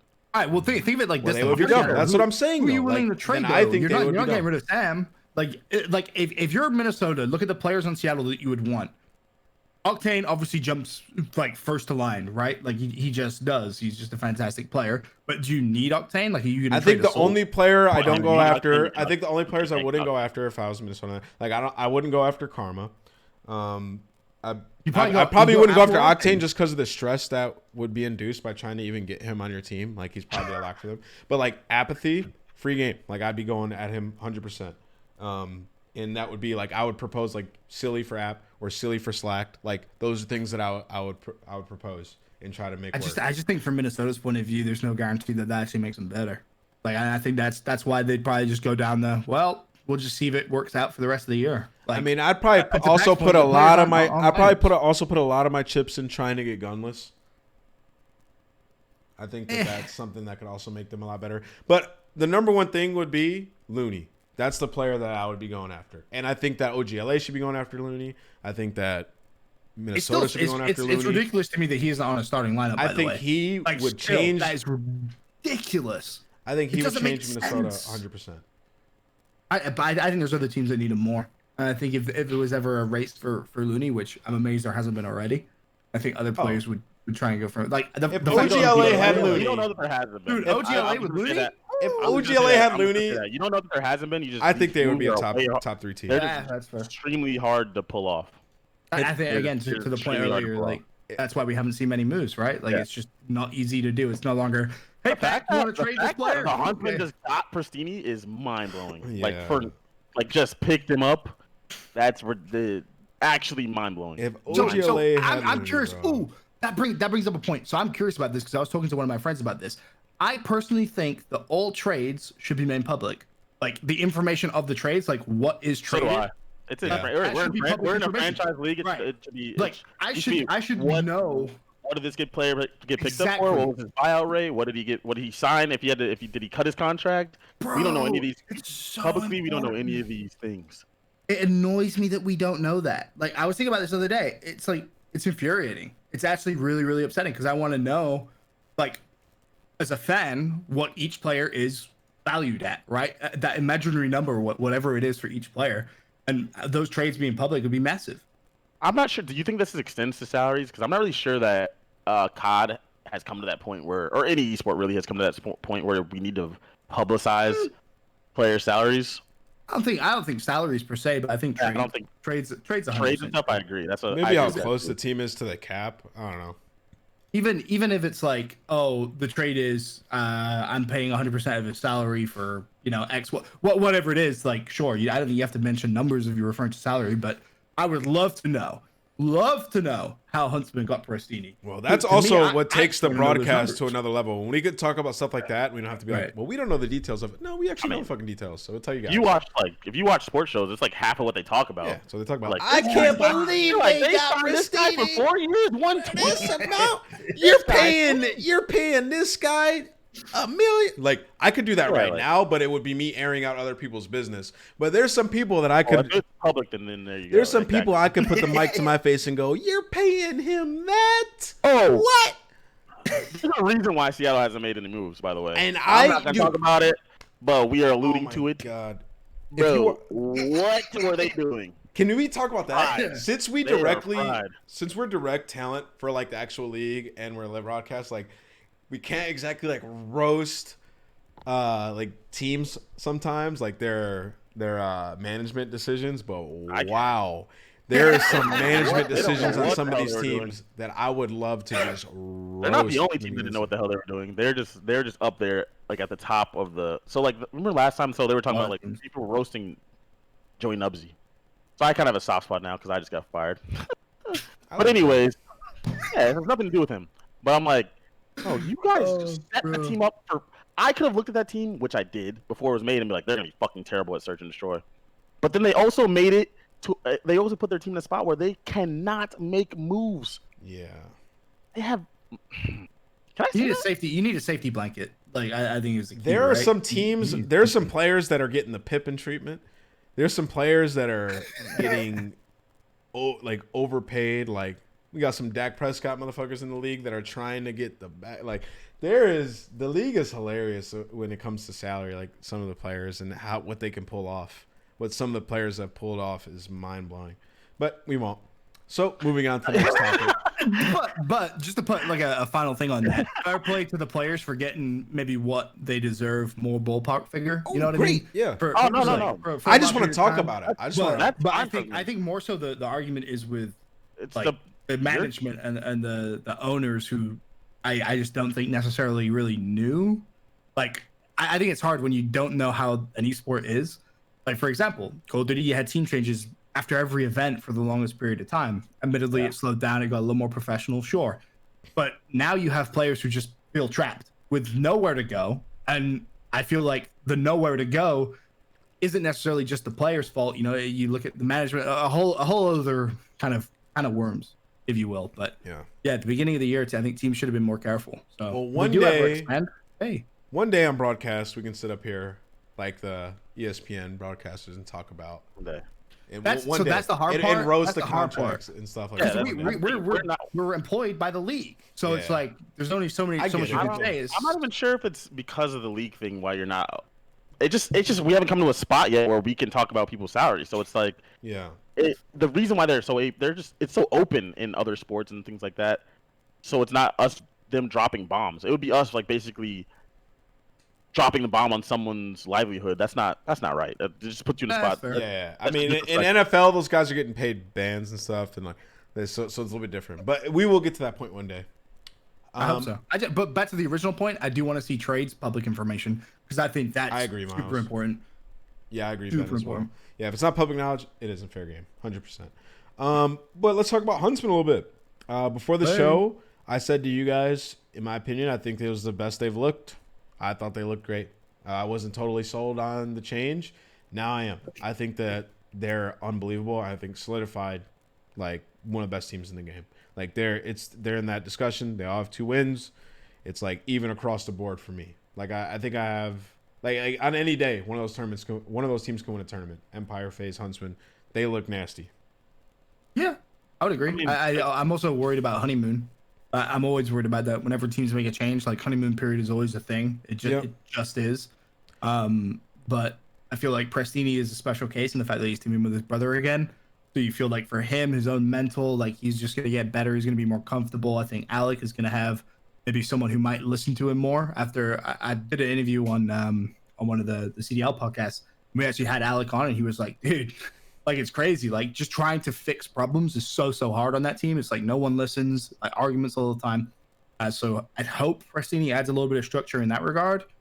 But, I mean, yeah, we have 3 top teams. To your point, I think any could win on the day.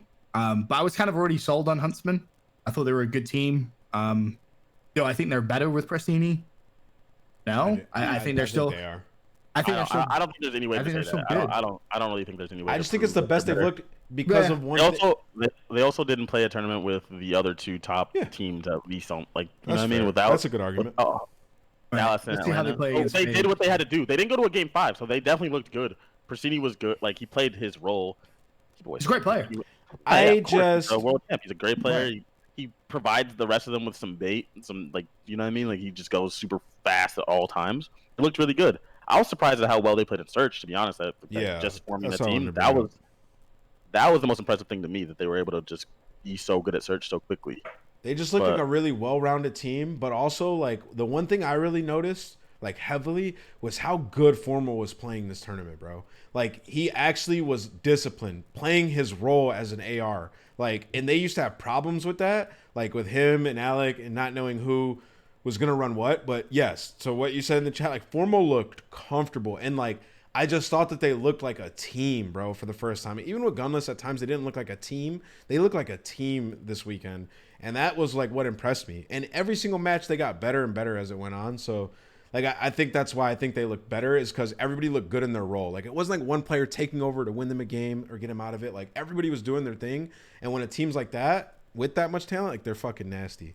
So I think that's why I said they look better than they did before. My personal opinion. What was their road that they went through? So I think that like as far as that tournament goes, they went through a pretty good road, right? They beat. It was like as hard as it could be without the other teams. Paris, who's like just horrible now, but you know that. All right, whatever. They're in the road. Then who they beat? Minnesota. That's a good team. Yep. New York, and then London, who was really 3-0 good. Minnesota, 3-1 New York. Beat London. Like they beat a ton of teams who had just made their change, who were on the upswing. Like it was like as good as a tournament win as you could have without FaZe and Empire being there. Basically, if they would have beat Optic in the first round or something, that's like the best that you could have. That's not the teams that's not Dallas and Atlanta, basically. So they did what they had to do. They beat some good teams. I think that road was pretty tough. Like if you actually gave me that road, just told me that they were gonna have that road beforehand, I wouldn't have said that they would have won, probably, and I wouldn't have said that they would have won that easily. Wait, who would you have said would have won? I thought they were happy for New York would be. I would just think it was too many tests and they would fall. That's what I was saying. Okay. But they look great. Not like I think they're bad. They just formed their team, which is also part of honeymoon and whatever. And I thought they would lose some more searches. It's not a slight towards the Huntsman. It just feels like they've gotten like just better at the game, like all of them. Like not just adding Preediction to it. Like it feels like they've learned, like they've progressed, like their practice has actually been like paid off. Like even with the practice that they had before, like they added Preediction to it and he fit into their system. And it's like the shit that they were preaching. Maybe Preediction is doing it, and like it just all of them looked comfortable because Formo was great, Scump was great, Aristides was great as usual, Envoy was doing his thing. Like everybody was good. So I'm really excited for them going forward, bro. Really excited. But London also looked a lot better. Yeah, they did. Yeah, they did. Trey played really well. I mean, I think that they're also the whole, honeymoon period situation. Like, they picked up a guy, started playing, they felt super confident going in. I mean, good for them. I just want to see how they do going forward. You know what I mean? I feel like they're only to agree with that. Right? Who they play? They played London Gorillas. Holy crap! LA Gorillas, Optic in the semifinals. Who else did they beat? Seattle? Did they beat Seattle? No, they didn't beat Seattle, right? No, they didn't beat Seattle. They beat why am I forgetting? They probably beat New York. They would have beat Seattle. They beat New York. So those are like they have a couple quality wins in there too. So huge wins. And they 3-0'd New York too. Yeah. Right, so they look pretty good in that. Dylan's back, bro. Dylan was back this weekend. No, he never. No. Dylan was not horrible, but like that Dylan that we saw this weekend was not here, bro. The Dylan we saw this weekend was that Dylan that we're used to from last year. That's the difference. Nasty, bro. Stop baiting the kid and he'll be fine. He's nasty. I think he's really good.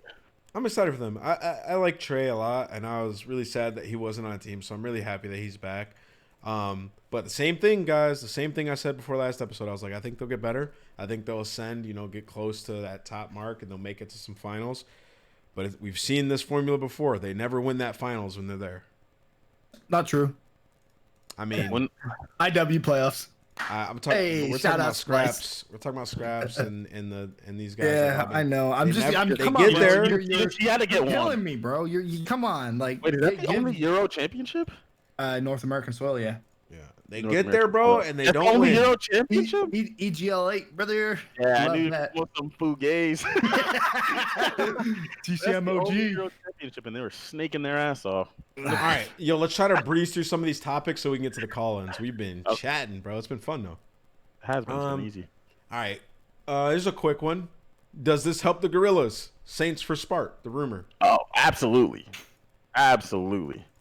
Saints is an infinitely better Call of Duty player than Spart, and that's not saying like much. Saints has been a pro for ever, since MW2. Like he's been up there for a long time or something like that. Like this does not come as a shock to anyone involved. I don't think so. What are they trying to save though? The team's chalk. Like the team's chalk. Like don't you think you just develop talent now, like keep him in there and develop him more? Come on, Mel. You know that is not how it works. I mean, I thought that's what their plan was, though. Every team is at champs, too. Yeah. So that's if the they thing, actually improve, it's a game changer. If they actually improve, good point. Didn't think about it. add a bunch of kills to their team from Spart. like they could actually get good and win some more matches. Yo, look at the chat. Spart has a 0.4 KD and S&T. Get him out of here. Get him out of here. Listen, you gave this kid some time. He's a project. It didn't work. Get this kid the fuck up out of here. Get him out of here.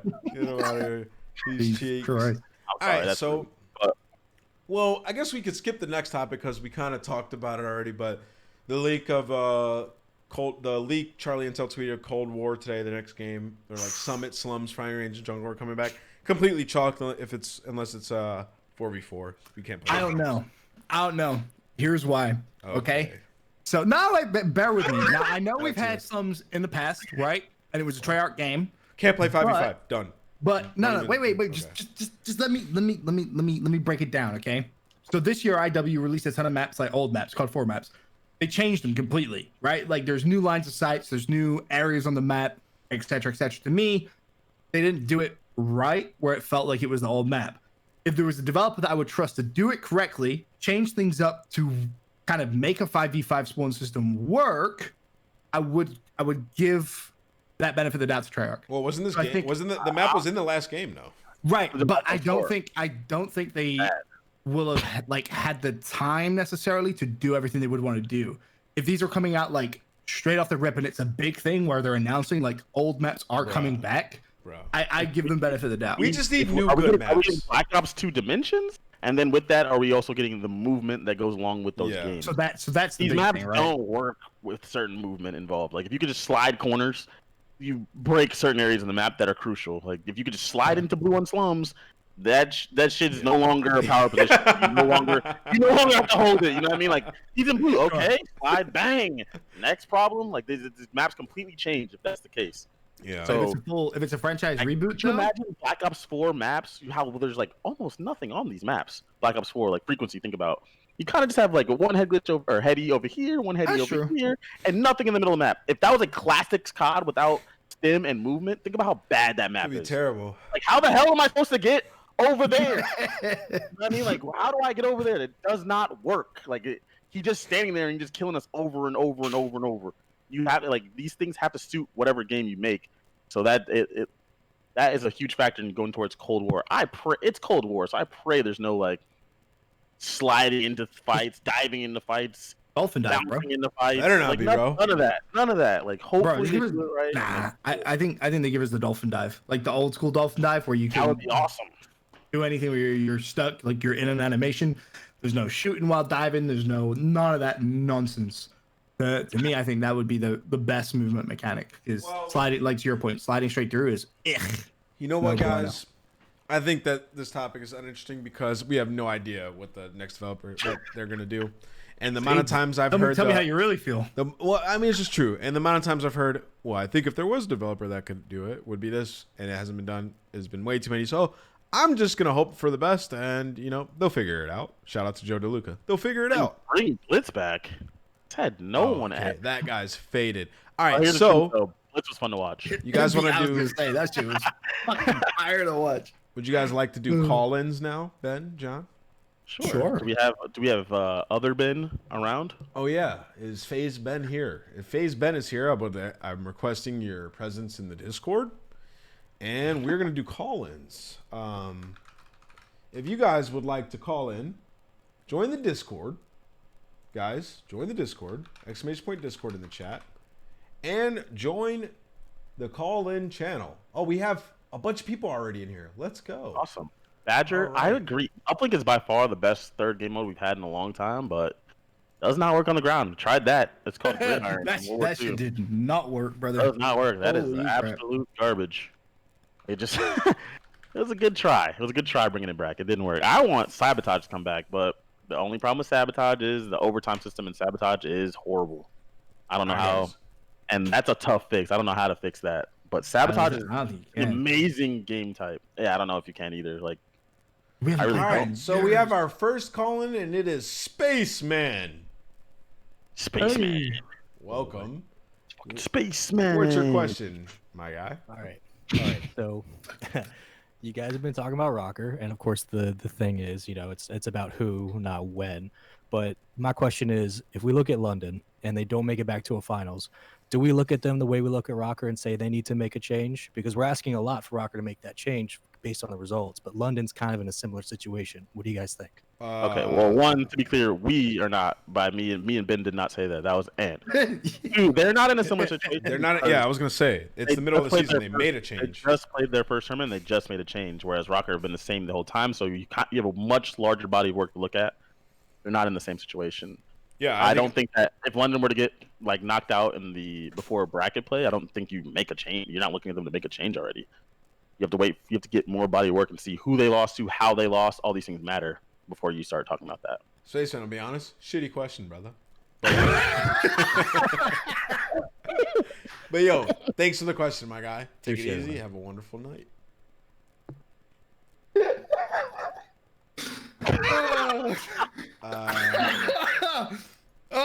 It's toxic, bro. It's so toxic. Have you never watched the call-in? He's the most toxic person I know. No, I have.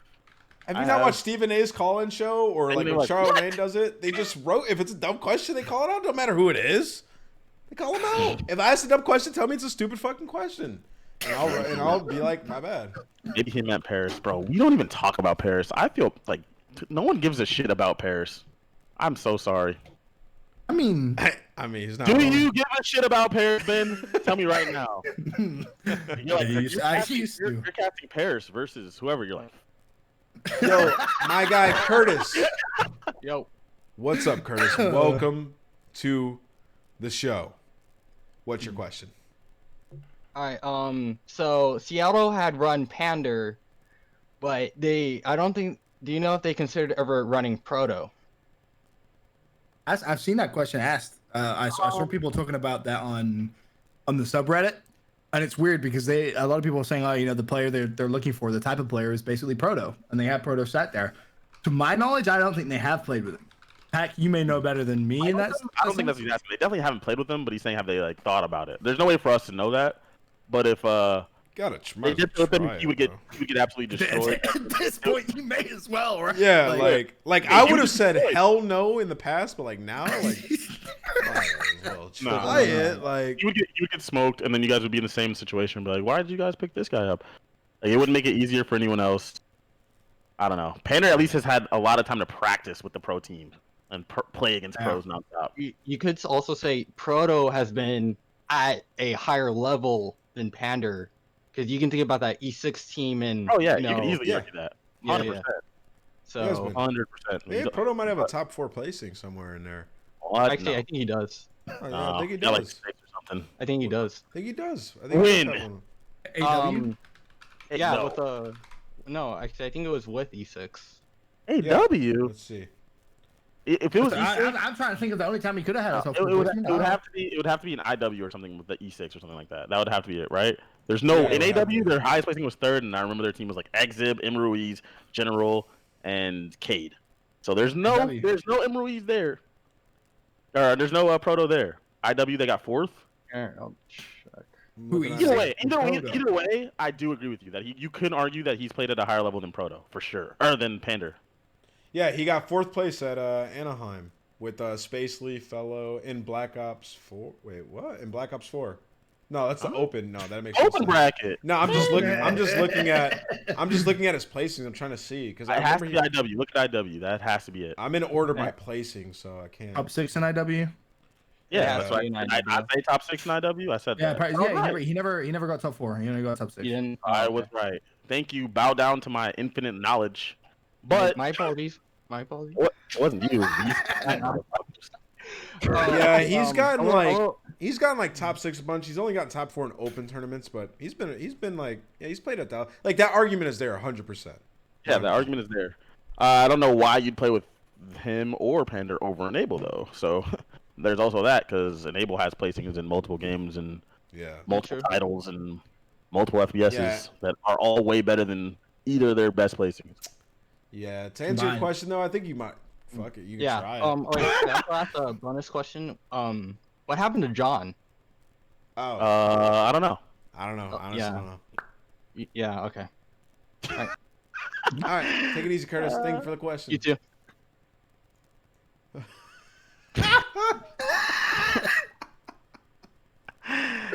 He didn't even ask me to get a bonus question. I like that. He said bonus question. Like, did you earn a bonus? Yeah. Bonus round, boys.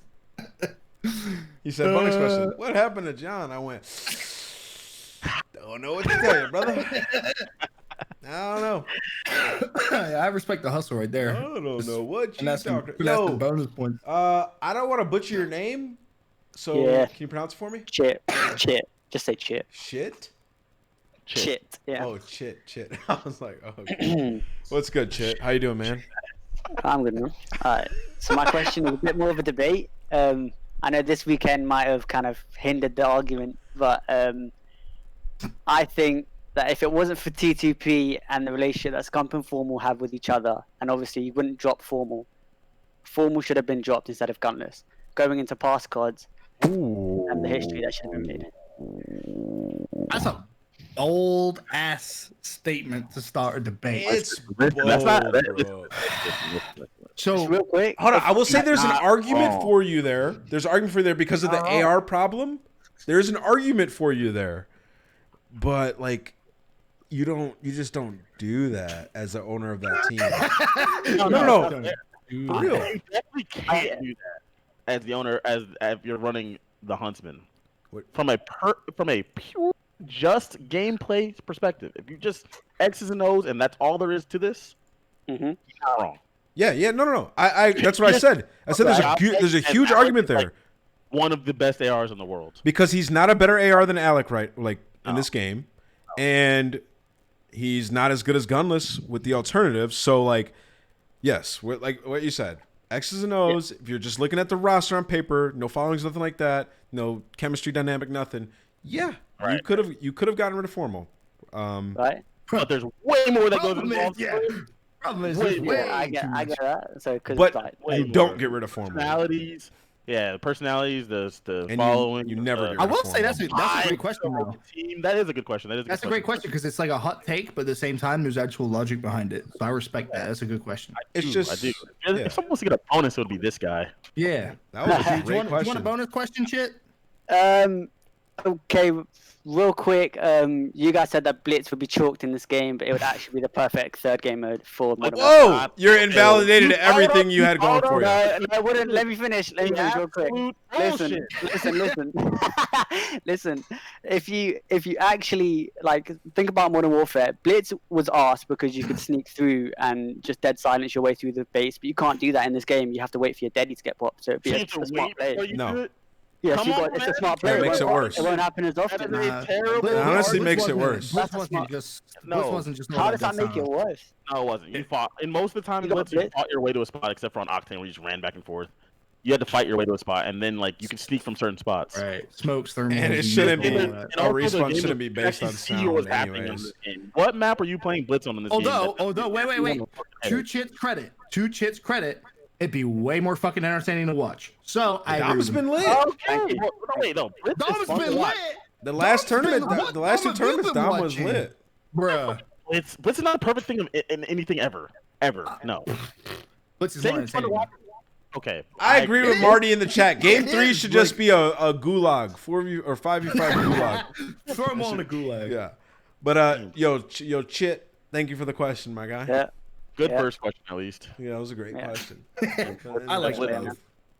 Blitz should fucking stoop. Next. All right. Oh, if you guys got questions, by the way, exclamation point in the calling in the chat and join the Discord. Ben looks at it just from complete caster point of view, bro. Like, what? It'd be more fun. Absolutely, of course. Yo, my guy Cheek. What's good, Cheek? What's up, boys? What's your name? Sorry. How are you doing? Cheek. Cheek. I'm doing good, boys.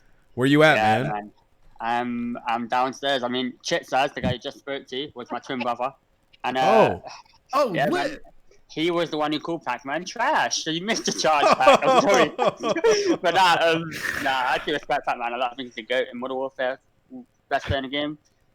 wait, who's Set the it up, goat? But yeah, Pac-Man, he's a goat, man. He's actually fathered a lot of COD kids, like Looney, Attach. Like, he's actually taught a lot of the COD kids. Not wrong. So, Yo, Pac, how much you paying this guy? Nah, I mean he is low-key. Last week. A little bit ago, you know, general manager of Rise and fucking World War II, and if Aches wasn't a thing, Rise probably should have won champs. But You see, bro, the people that watch the Codcast are the best COD fans, bro. You guys are just so knowledgeable. We have real knowledgeable people out here. We have smart people. We don't have toxic, like, we have real people here, bro. Oh, all right, continue. all right, well, my question, boys. Rank these duos in order, yeah? Okay. Simp and Abizi, Scump and Formal, Apes and TP, and Karma and Crim. Oh my god. Oh, that's That's easy. Whoa. That's easy. All right, you go That's first. easy. I don't Okay. think there's longevity involved with some Yeah, of these. So- Ace and TP number one. That's just until a duo can surpass what they achieved, in my opinion, they'll be number one for quite some time. Second, I think you could argue either Scump or Formal, Karma or Crim. I think Karma that's and second Crim are a place. duo, though, bro. I think Simp and Abizi are stone dead last, unless you argue that Karma and Crim aren't. I mean, there's longevity, right? Yeah, you have to talk about. Here's like, my thing. Scump and time played. Formal Oh, are let him number finish his one. list. Damn. Oh, didn't he not just finish it? He literally just finished it. Well, are we as a three? Are we putting Crim and Karma in this list or no? Yeah. 'Cause that I don't could know. be- Do you call them a duo though? I don't have them when I as a think of duo. I don't think of them as a duo personally. No. Pat, do you? Yeah. They've been on the same team they were on the same team for 4 years. Why not? All right, fine, fair enough. So I'll go Aches Deep, Scump Formal, Karma Crim, Simp Abizi. Easy peasy, lemon squeezy.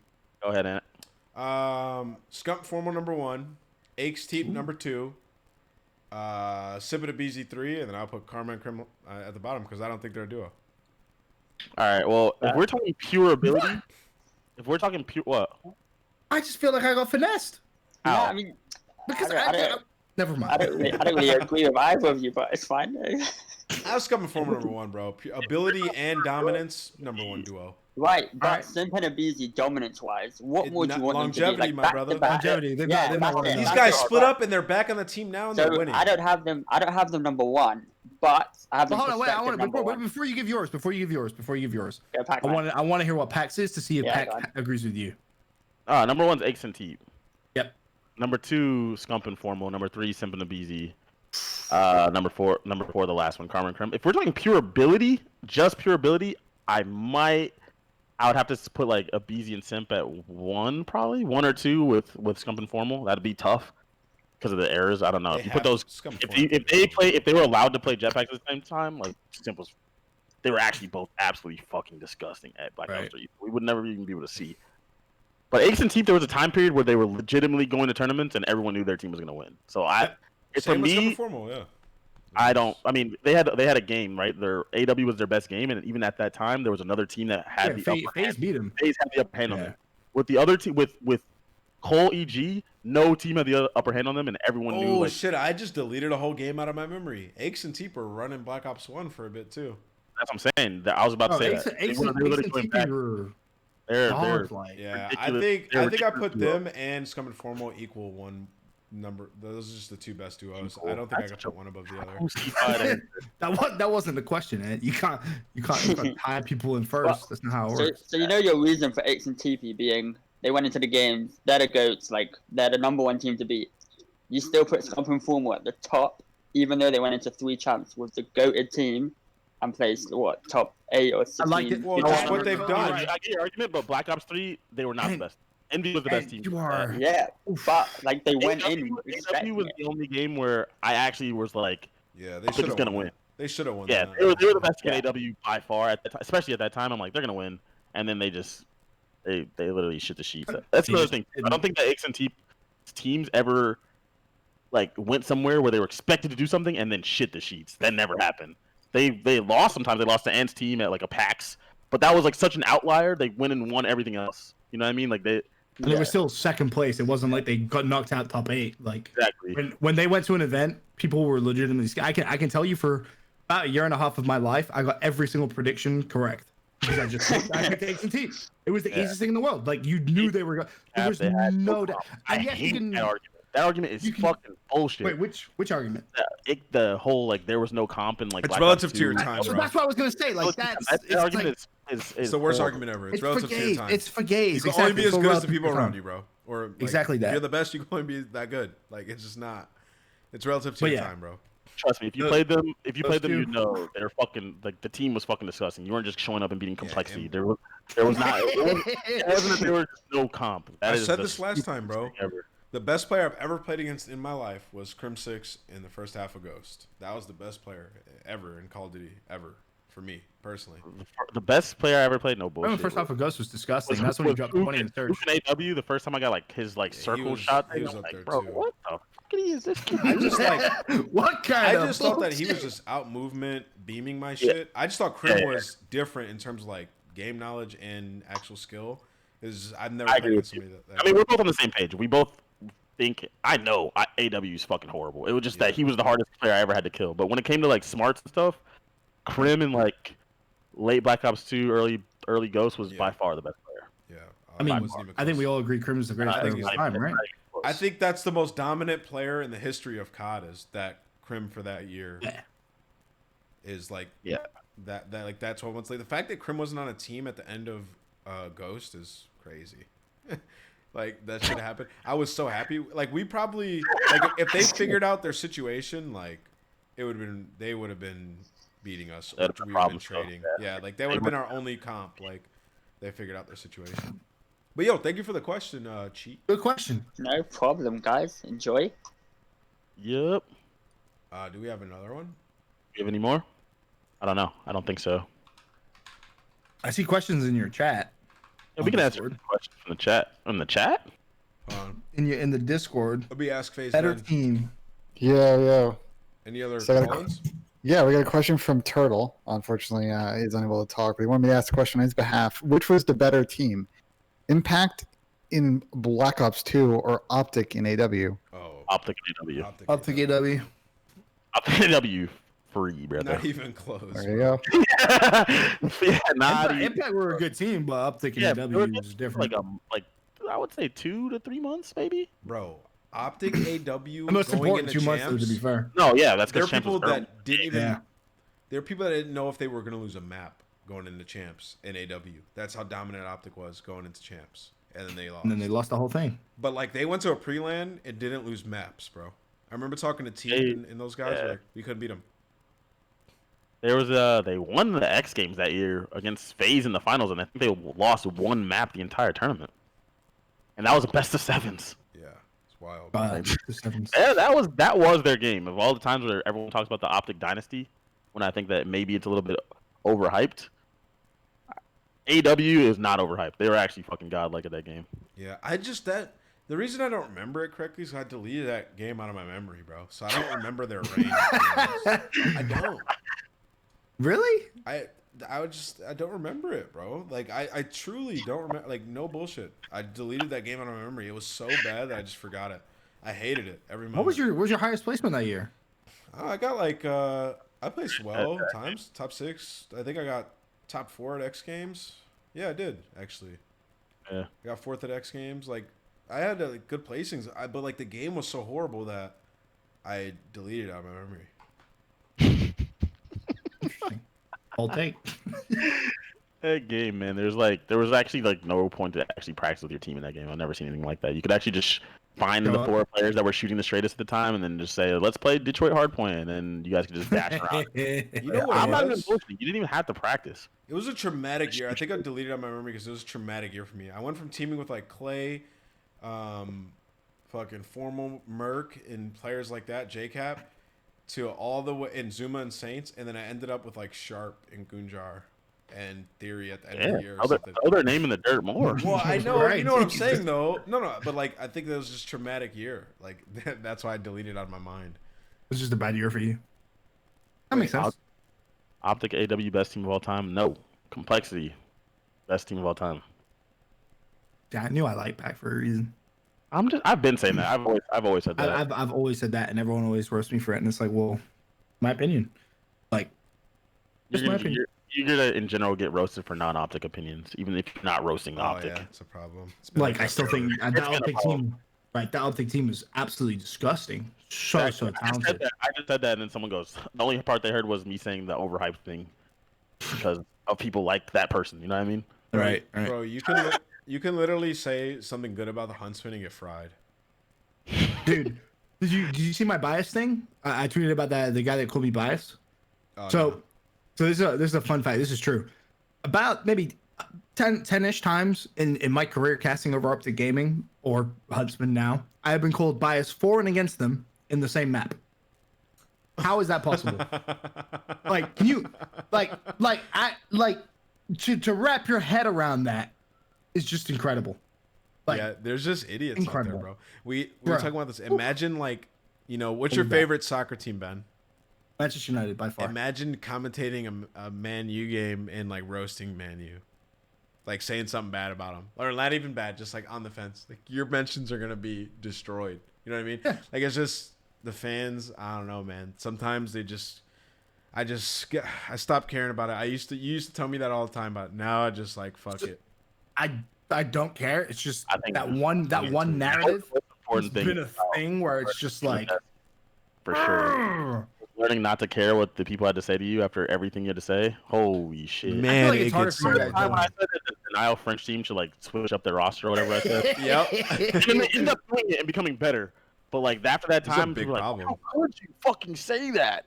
Yeah. People are like, bro, what? They just fucking suck. you guys have it harder though because it's like your job. Like What? Yo, just the funny always thing make was these is I wasn't like a part of that when John said it because I think I was sick. I was actually at home and I saw it and I remember thinking, oh shit, and that actually became a big problem. like management stuff actually got mad at John for saying that. And like the funny thing is, I was in my head, I was like, he's fucking right. They're ass. You know what I mean? Like, he's actually right. They're ass. I think it's just you can't say certain things though. The fans will come for you, brother. That's to the point we made earlier on though, right? Like we're employed by the league. Like if you weren't employed by the league, you could probably get away with saying There's not even an argument. You could just say things. your opinion. Yeah. Right. You could say your opinion. It'd be as simple as that. Like we all probably have pretty controversial takes on maybe a couple of teams here and there, but we just can't say them. Shit, be fun if we could. But I think we have. You're right. Absolutely right, Ben. I think we have one more question. There's somebody in the general channel, Ben. Can you grab them? We have a bunch. You want to just pick one? Oh yeah, just drag them in if you vetted them already. As long as Ben is allowed down to talk still. Oh yeah, Ben, you want to go for like 15 more minutes? Yeah. We go for an hour, bro. All right. Let's Brother, get it. Hold on, before you ask the question, let me get a beer before you ask All the right, question. yo, hold your question, Jason. Let me address this guy in the chat. I might not have a job right now, but it's been like 2 weeks. I may at some point have to answer for some of the things I've said. Oh yeah. I'm not like gone forever. Yeah. You know? Someone trying to roast you in the chat pack? No. You're saying that I can say whatever I want to say right now, which is not. I mean, technically true, but not exactly true. It doesn't work. It doesn't work that way. Yeah. I have no Doesn't work that way. idea what I'm doing later. I don't know if I'm going back to desk or whatever, but eventually I won't be unemployed forever. That's all I'll say. Nah, you're too smart for that. All right. Well, Jason, now here's here. What's your question? Hey guys, so my question is, what do you guys think it would take for S&D to be practiced more seriously by pro teams? Would it take maybe a multi-year COD or just more rigorous coaching, I guess? As an S&D player, to me, obviously I'm not great at S&D, but it just always boggles my mind hearing that pro teams will go months without even practicing S&D at the highest level. Months usually fugazi when people say that, but in general, you don't want to give away your strats in a game mode that is not very strat intensive, if that makes sense. So once I show you what I do, like the little things that I do, You're fucked. you know the little things that I do.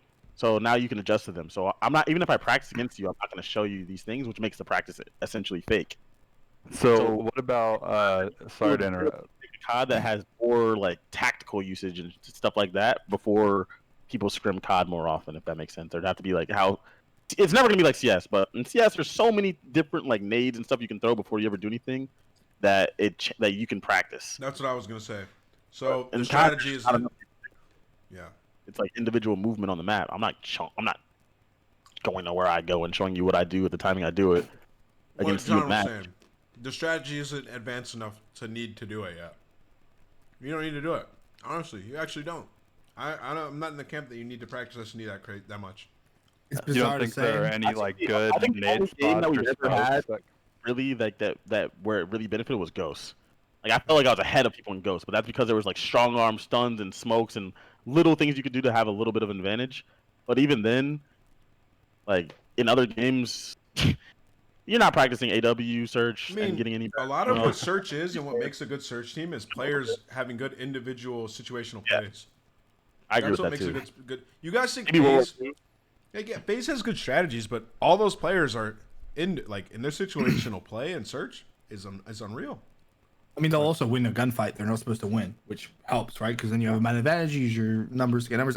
For me, I think search evolved like quite some time ago into, and I've had this conversation with Slasher actually, which was a really interesting one because I remember I asked him, I'm like, look, this whole like wait for a first blood type game style, like where the hell did this come from? Because it didn't used to be like that. Yes, you would obviously want to get first blood, but it never became play for a pick, right? That phrase really has only come into Call of Duty over the past 3-4 years, maybe. Like pre 4 years ago, it was never play for a pick. You had an idea of what you were going to try and execute, and you went for it. Everything changed, like seemingly over a brand new title. And I think as soon as it became this play for the pick kind of gameplay, you can't practice that, right? Because you're adapting, you're becoming reactive as opposed to being proactive. So I think that's probably one of the main reasons. So what Ben's saying is pretty much facts, and this is what happened with Call of Duty. Thanks, so bro. way back in the day in COD, the way everybody played was you set all 4 of your players left, mid, maybe double stack mid, one guy on the right side if it was a 3-lane map. Everybody watched the lane, and you just played like that. It was simple. And then that was like MW2 era, MW3, and then after that, the games actually became way more advanced. In Black Ops 2, like we were EMPing trophies, smoking things out. We were coordinating pushes. We were wall banging certain spots to get people off bombs, and it was like consistent. Like you had actually executed strats. You would extreme conditioning to one spot so you can get there fast enough just to get the info to get a burst in to damage them. Your teammate would clean them up. Like there was real strats in Black Ops 2. It was really advanced. It was getting to a point where search and destroy, like you could practice it, and you had strats that no other teams actually knew about that you could do. It was fucking wild, actually. We had players wall banging trophies.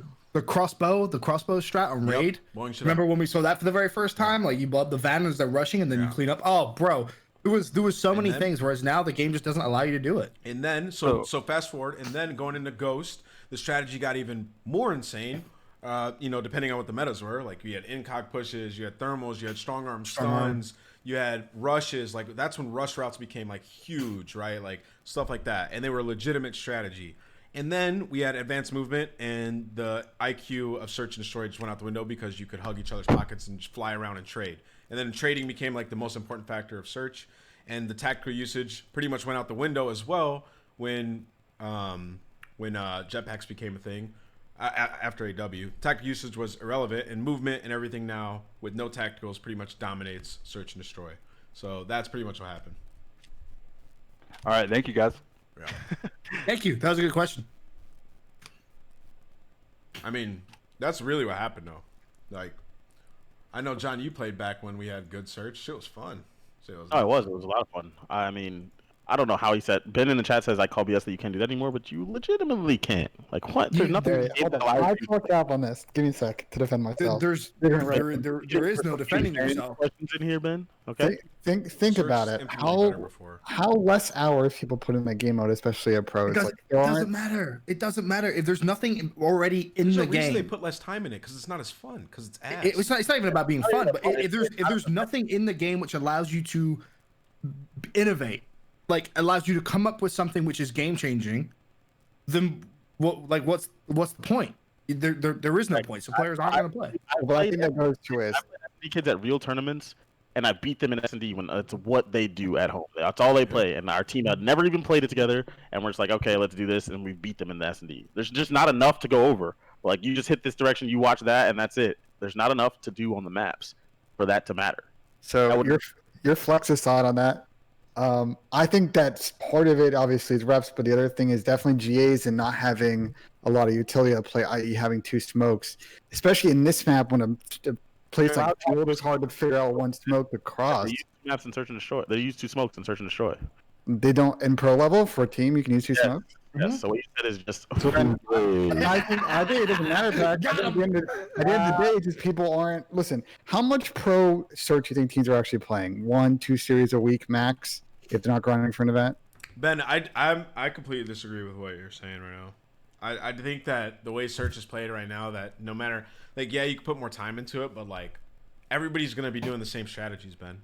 Everyone is gonna be doing the exact same strategies. It's like what you said too. It's not even the teams in general. It's like there's a certain thing you do.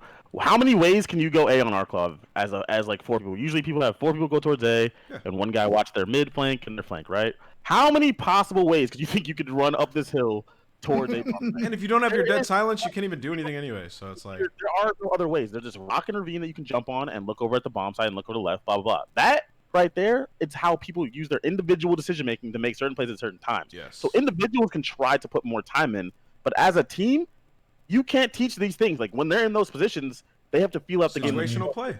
Yeah, it's a situation. That goes back to reps and the innovation on teams that don't have to sit there and run default executes because they can fall back on players being able to make play and react to situations. This is the one time where, in theory, you make sense, but you've never played at a pro level, so you don't understand. No, I understand that. I'm just saying that just comes to the diversity of teams not building their system correctly around that, though, and not having the reps to fall back on. The game has to reward what you're saying, though, and the game in the current state doesn't reward that.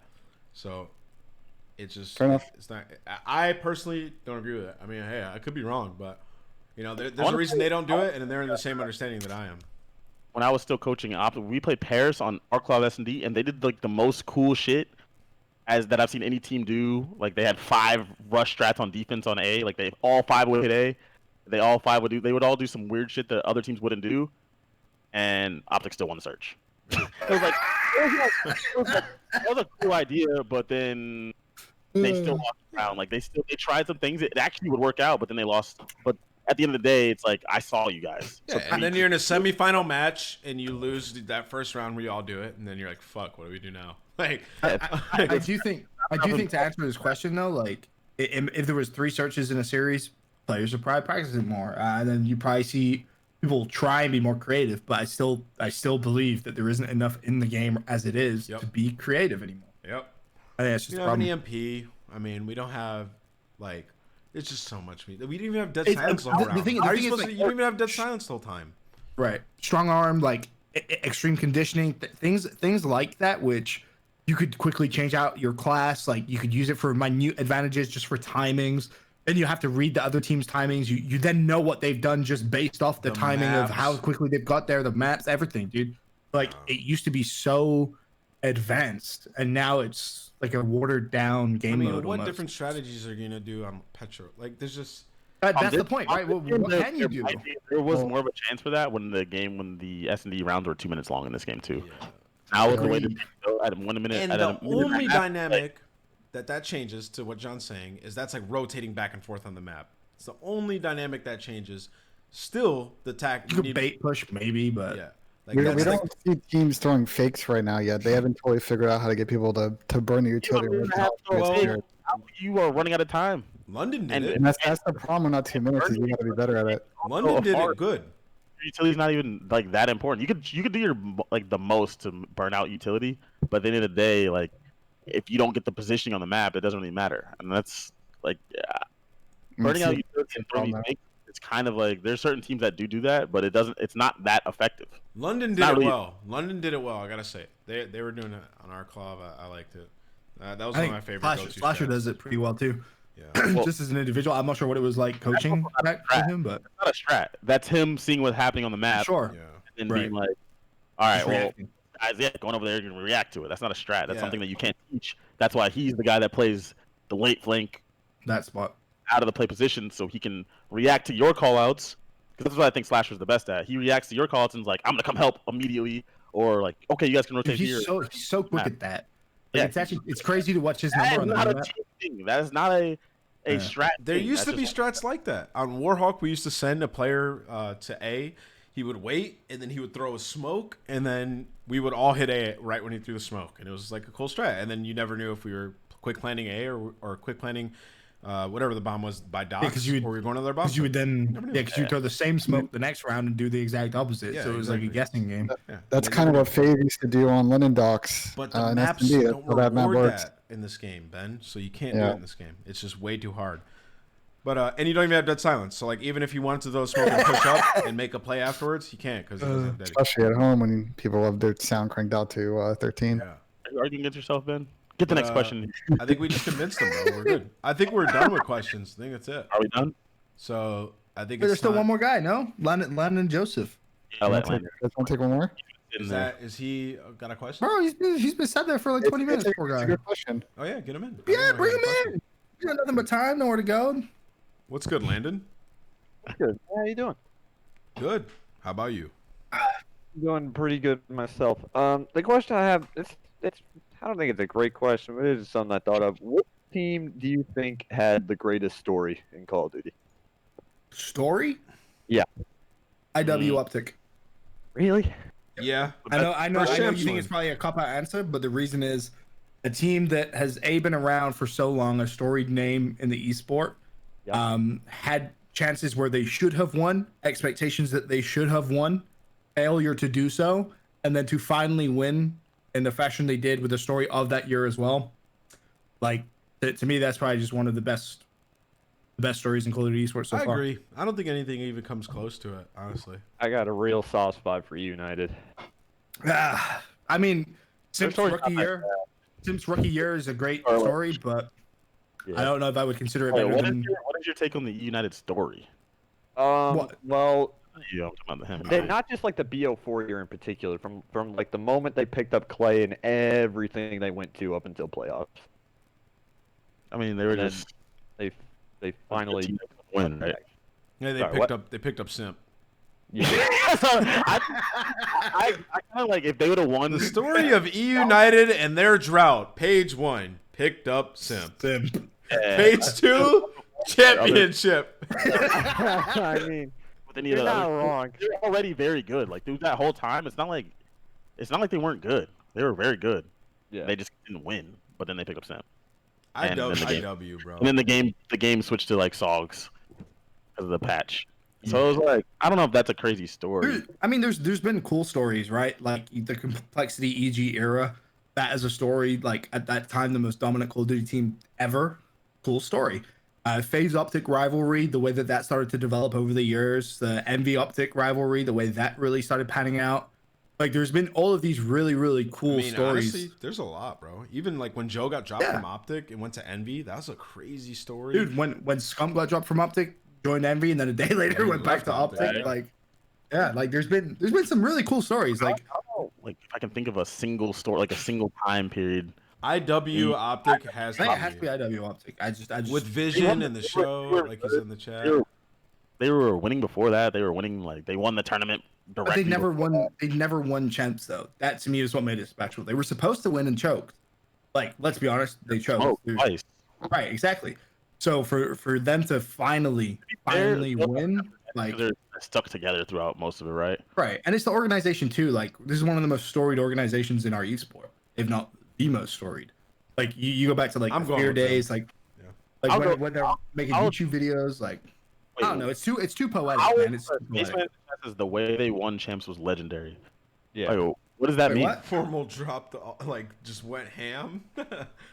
Like, isn't that the case for every team that wins champs? Like, okay, so let's go back. Black Ops 2, Haggy and Karma were going Shit. nuts. This may be the opposite, but Krim and Pat were going crazy. AW, yeah. Clay and Tatch were going crazy.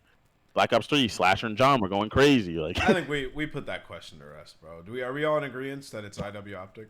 Well, the only other one you could argue is EG at World War II, Yeah, in my opinion. because that was nuts. Yeah, that was but- just, thing is, That's not a better story. I hate hating on them because they did what they had to do. They 3-0'd Optic on their way. Like that to me is crazy in itself. But their bracket was just so fucking. The bracket of peace. we need to get to the clown of the week, bro. Yo, thank you for the question, Landon. Thank you for the question, London. Yo, thanks for having me on, guys. I appreciate No it. problem, man. Enjoy your night. All right, you too, brother. All right, well, we appreciate you guys calling in. Everybody who came You to guys the show. have the best fans. Shout out to the Facts, Codcast bro. fans. Thank you. And Appreciate the Benson that. fans in here. Much love to you guys. Bro, we have to do clown of the week because we didn't have one last week. All right. Can you guys guess who clown of the week is? Can you guys guess, chat? Okay, I'll here's a like. hint. Yeah, Here's a sure, hint. me. Yeah, clown, but it's not. It's me. not. I was gonna say it's not Ant. That's the hint. Could be, though. Could be. You picked Seattle. Yikes, dude. Also, quick plug, guys.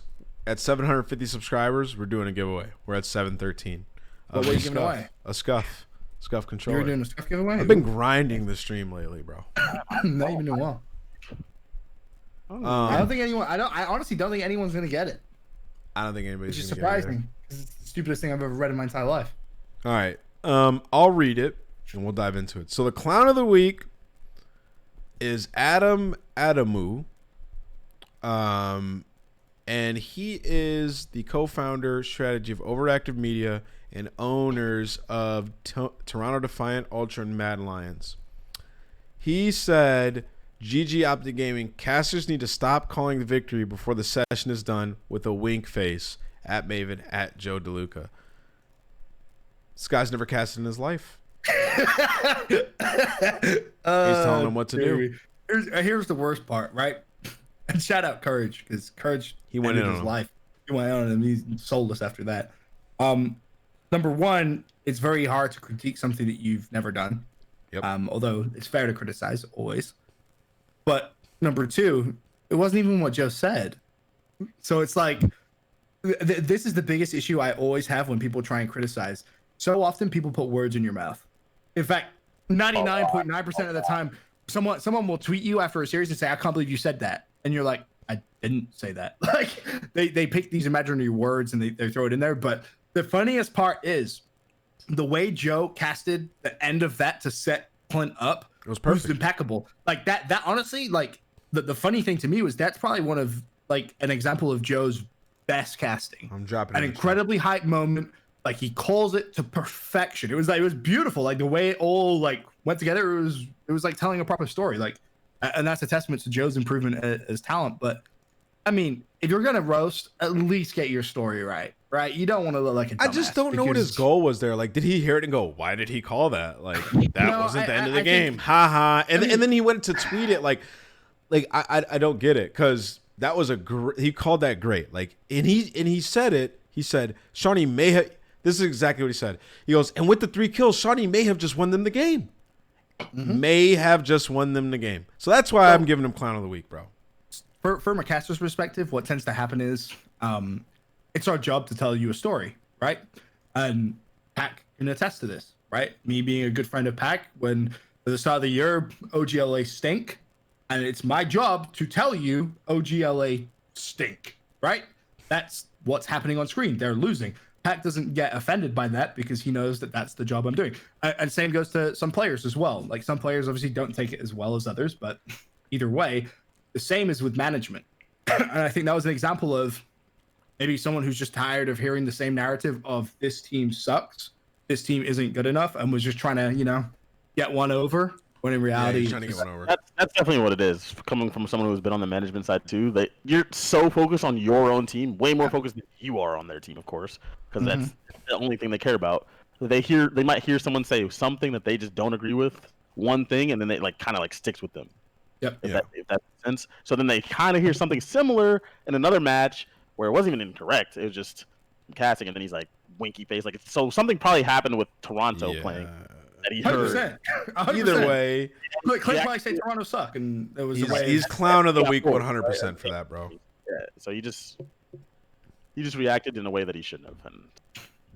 But hey, although credit to Jack. Jack came in with his cape, flew on in straight into the mentions, bro. He killed the guy's soul. Jesus Christ. Yeah, he did. Savage. But I have a question for you two. Right? And I don't think I've ever seen anyone ask on this podcast. So I'm gonna ask you this. From your playing days, okay, what is your biggest highlight? What is the one play that you will always look back on for the rest of your life and say, shit, that was special. It doesn't even have to be a massive play. It could just be a special play. Maybe you just did something right. But I'm just curious for both of your perspectives. You've played for such a long time. You're a huge part of our community, and I would just love to know. I know mine instantly. It's my 1v3 versus Epsilon. It changed my life. If I don't win that 1v3, casted that. Yeah, if I don't win that 1v3, I'm probably not doing this right now. My life's way different. I'm probably retired years ago, and I have a normal job. That's a good one. That was a good one because first of all, that was not only like that was huge because everyone was talking about it. One, as a player at the time at the tournament, we're all like, Indy's about to lose. Yeah. Like no bullshit. They should have lost. Wait, I walked off off the stage after that, and I was like there were people walking up, like giving me hugs, like dapping me up, like other pros. Like there was a ton, like it was actually crazy. It's one of those things where you can put yourself in the other team's shoes, especially since it's champs. Champs is the one tournament where you don't want to see like your friends get embarrassed. Like you don't want to. You obviously want to win the tournament yourself, but you want to, like for us, like Nameless and them are my friends. I don't really know Swanee and the Epsilon guys or whoever's on that team, right? I don't know these guys. Flux. Yeah. I don't know those guys. So it's not like I'm not rooting for them. So it's like just see that happen. I'm just like, oh my god, like what the? You don't want to see them get knocked out early like that, and see them win that 1v3 was just like. It was crazy to lead up to it. What the fuck? Me and Studdy went to this burger place in downtown LA by Staples before that match, and we were sitting down, and me and Jay looked at each other. I was like, "Bro, we're gonna have to quit after this." Like, cause we lost that, we were done. Like, we're gonna have to quit after this. I was like, "I'm gonna have to get a job, bro." Jay was like, "I'm in debt." I'm like, "Bro, I'm gonna use my credit card. I'm broke." And then we won it, and we were like, "Yo, let's go! It's like $9,000." Yeah, we were hella happy. Yeah, Pack, what's yours?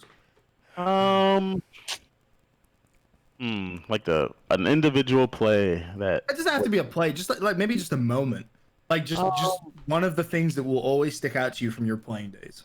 Nah, like Docs, that sniper clip. I used to hit shit like that all the time. That was just like so bullshit. I told my team beforehand, I'm disgusting with the sniper. Just trust me. The Karma Heatwave clip, John. I mean that play is fucking stupid. A moment though would probably be I'd probably have to go back to the ghost thing with Ant. Like it wasn't even at champs. It was the qualifier leading up to champs. Yeah. When we actually beat your old team, we beat Curse LV, which was like no one predicted us to even win a map. They're supposed to be one of the best teams. Remember that? Yeah. One of the best teams. Like, yeah, exactly. They're up there with like the teams that are supposed to be able to win, and we beat them game 5. And that was I just crazy, by the way. Exactly. Everyone was talking about it. We were not supposed to win, according to them, and we were just talking about it every day. Like, I mean, that's how it is as an underdog. You have to prove yourself. At least back in the day, you had to prove yourself. Nowadays, you just kind of like. Dude, that was actually so lit. We were all that match. We were all standing there, bro. That used to be crazy. You saw like stand behind each other. They were just literally standing behind us while we were playing. And we were like, no fucking way, they're about to win this shit. And they won, and they went crazy, dude. That was a lit game, dude. Curse LV looked pissed. Like that, Oh, Curse LV looked pissed. Wait, low key, regionals might have been one of the most entertaining, craziest tournaments ever. Because only 8 North American teams made it to champs. Regionals was harder than champs. It was stupid. That was the hardest tournament of all time, bro. Insane. Like there was teams losing the complexity for top 8. Bro, to go Optic home. was one map away. Pot off almost took Optic out. They choked. Yeah. They choked hard. To Optic, and then Optic got 3rd at champs. That tournament was harder than champs. Yeah. That's Yeah, true. I remember we were talking about like if you make it out of here, you're making money at champs. Bro, Yeah. regionals For real. regionals was the most lit tournament ever, bro. It was so lit. Dude, it used to be so hard back then. It's funny because it used to be so easy to qualify for champs. Then it was like that year where it became just like impossible. Like everything changed where it was just like, by the way, guys, all the best teams in the world, now you're gonna have to fight in a like prelim just to even get a chance to play at champs. Like it was nuts. We played man. Optic to qualify. Just to go to actual champs and play like actual bums. Right? I can't even tell you who we played in the first like couple rounds of champs. That's why it was crazy that Envy should have been knocked out before bracket. Like where everyone else was skating by, we're like, what'd you do? You know, 3-0 these bums. Like we're waiting for the actual tournament to start. And we're up there watching them on main stage like, these fools are about to lose? Like, go home. I remember, I think we played was T1 Daughters for like 30 grand. And I remember being on the stage, all right, let's go, guys. I literally smoked them in like 20 minutes. And we were like, what? Yo, this was the easiest match all tournament. Like, yo, these guys are getting gassed up. I was like, these guys are cheeks. Yo, for 30 G's, bro. What's crazy is you could have honestly gone on to win that whole thing if complexity didn't exist. Yeah. Yeah. CG. Yeah. My God, God. that was the The most maps were close. The maps were actually close. Rambo? I remember game 1 and game 2 was crazy close. Game 3 wasn't close. numbers game he's played to this day. He looked up and goes, Ray's like 0-11 or something. This shit is chucked. And then he just looked back. And you were not beating Rambo. I love Ray, but he was getting fucking. Yeah, he was getting twerked. Oh, man, I can never forget that because like I remember being backstage when we look across, like, yo, we can actually do this shit, bro. And then I pull up the scoreboard. I said, "Oh, it's so." Biggest upset? What do you mean? Man? Do you mean of your own career or like in general in COD? Was that a question? Upset. As in, like, what was your biggest upsetting moment in your playing career? There's a lot of ways to read that question, bro. Well, because the biggest upset throughout the years. The biggest real EG upset. winning World War II champs. EG beating Optic 3-0 to win champs is a massive upset. That is massive. That is massive. But EG was a good, like, with that roster, they were actually like a really solid team, though. Just to win the show is just ridiculous. C9 over Optics, big. That's huge. That's huge. Oh, I forgot about that. Of course. Oh, that was. Aches and Sensors team winning Columbus first event with Slasher. Actually, no. No, it was because Slasher was brand new. Yeah, he just got second in the tournament before that, though. To be fair, No, but wait. No, that was an upset, from a player perspective at the time, if you were to ask any team, FaZe wasn't even like not really even considered one of the top couple teams. They weren't supposed to beat them. Not even close, bro. No, yeah. Optic was clear favorite and got beat. Yeah, Denial winning champs was huge. They were second place. They were the second best team.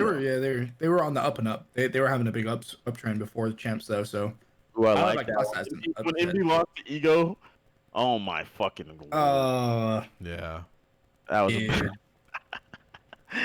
that one was upsetting. Right. That was Black Ops 2, right? CTF standoff. Yeah. Is that what I'm thinking of? Yeah. With, it was. Nifty. Is it Nifty? Yeah, Nifty. World Star. Oh, Nifty. What a career Nifty had, by the way. He's on CS now, bro. Yeah. But all right, yo. I think we got to wrap it up. It's getting late, bro. Ben. You're old. Thank you, man. Thank you for coming out, bro. I'm old. This was one of my favorite episodes I think we've ever done. This show was fun as hell. I love that. I'm always happy to come on a Call of Duty. Did you guys enjoy it, chat? Did you guys enjoy Ben as a guest, bro? I just feel like being able to talk about like COD history is just so nice. It is. Because there's a lot of like, even like your crazy story at the very start of the podcast where you're talking about like the consoles, right, and wanting to switch them out. There's so much that goes on that fans never get to see, especially like back in the day.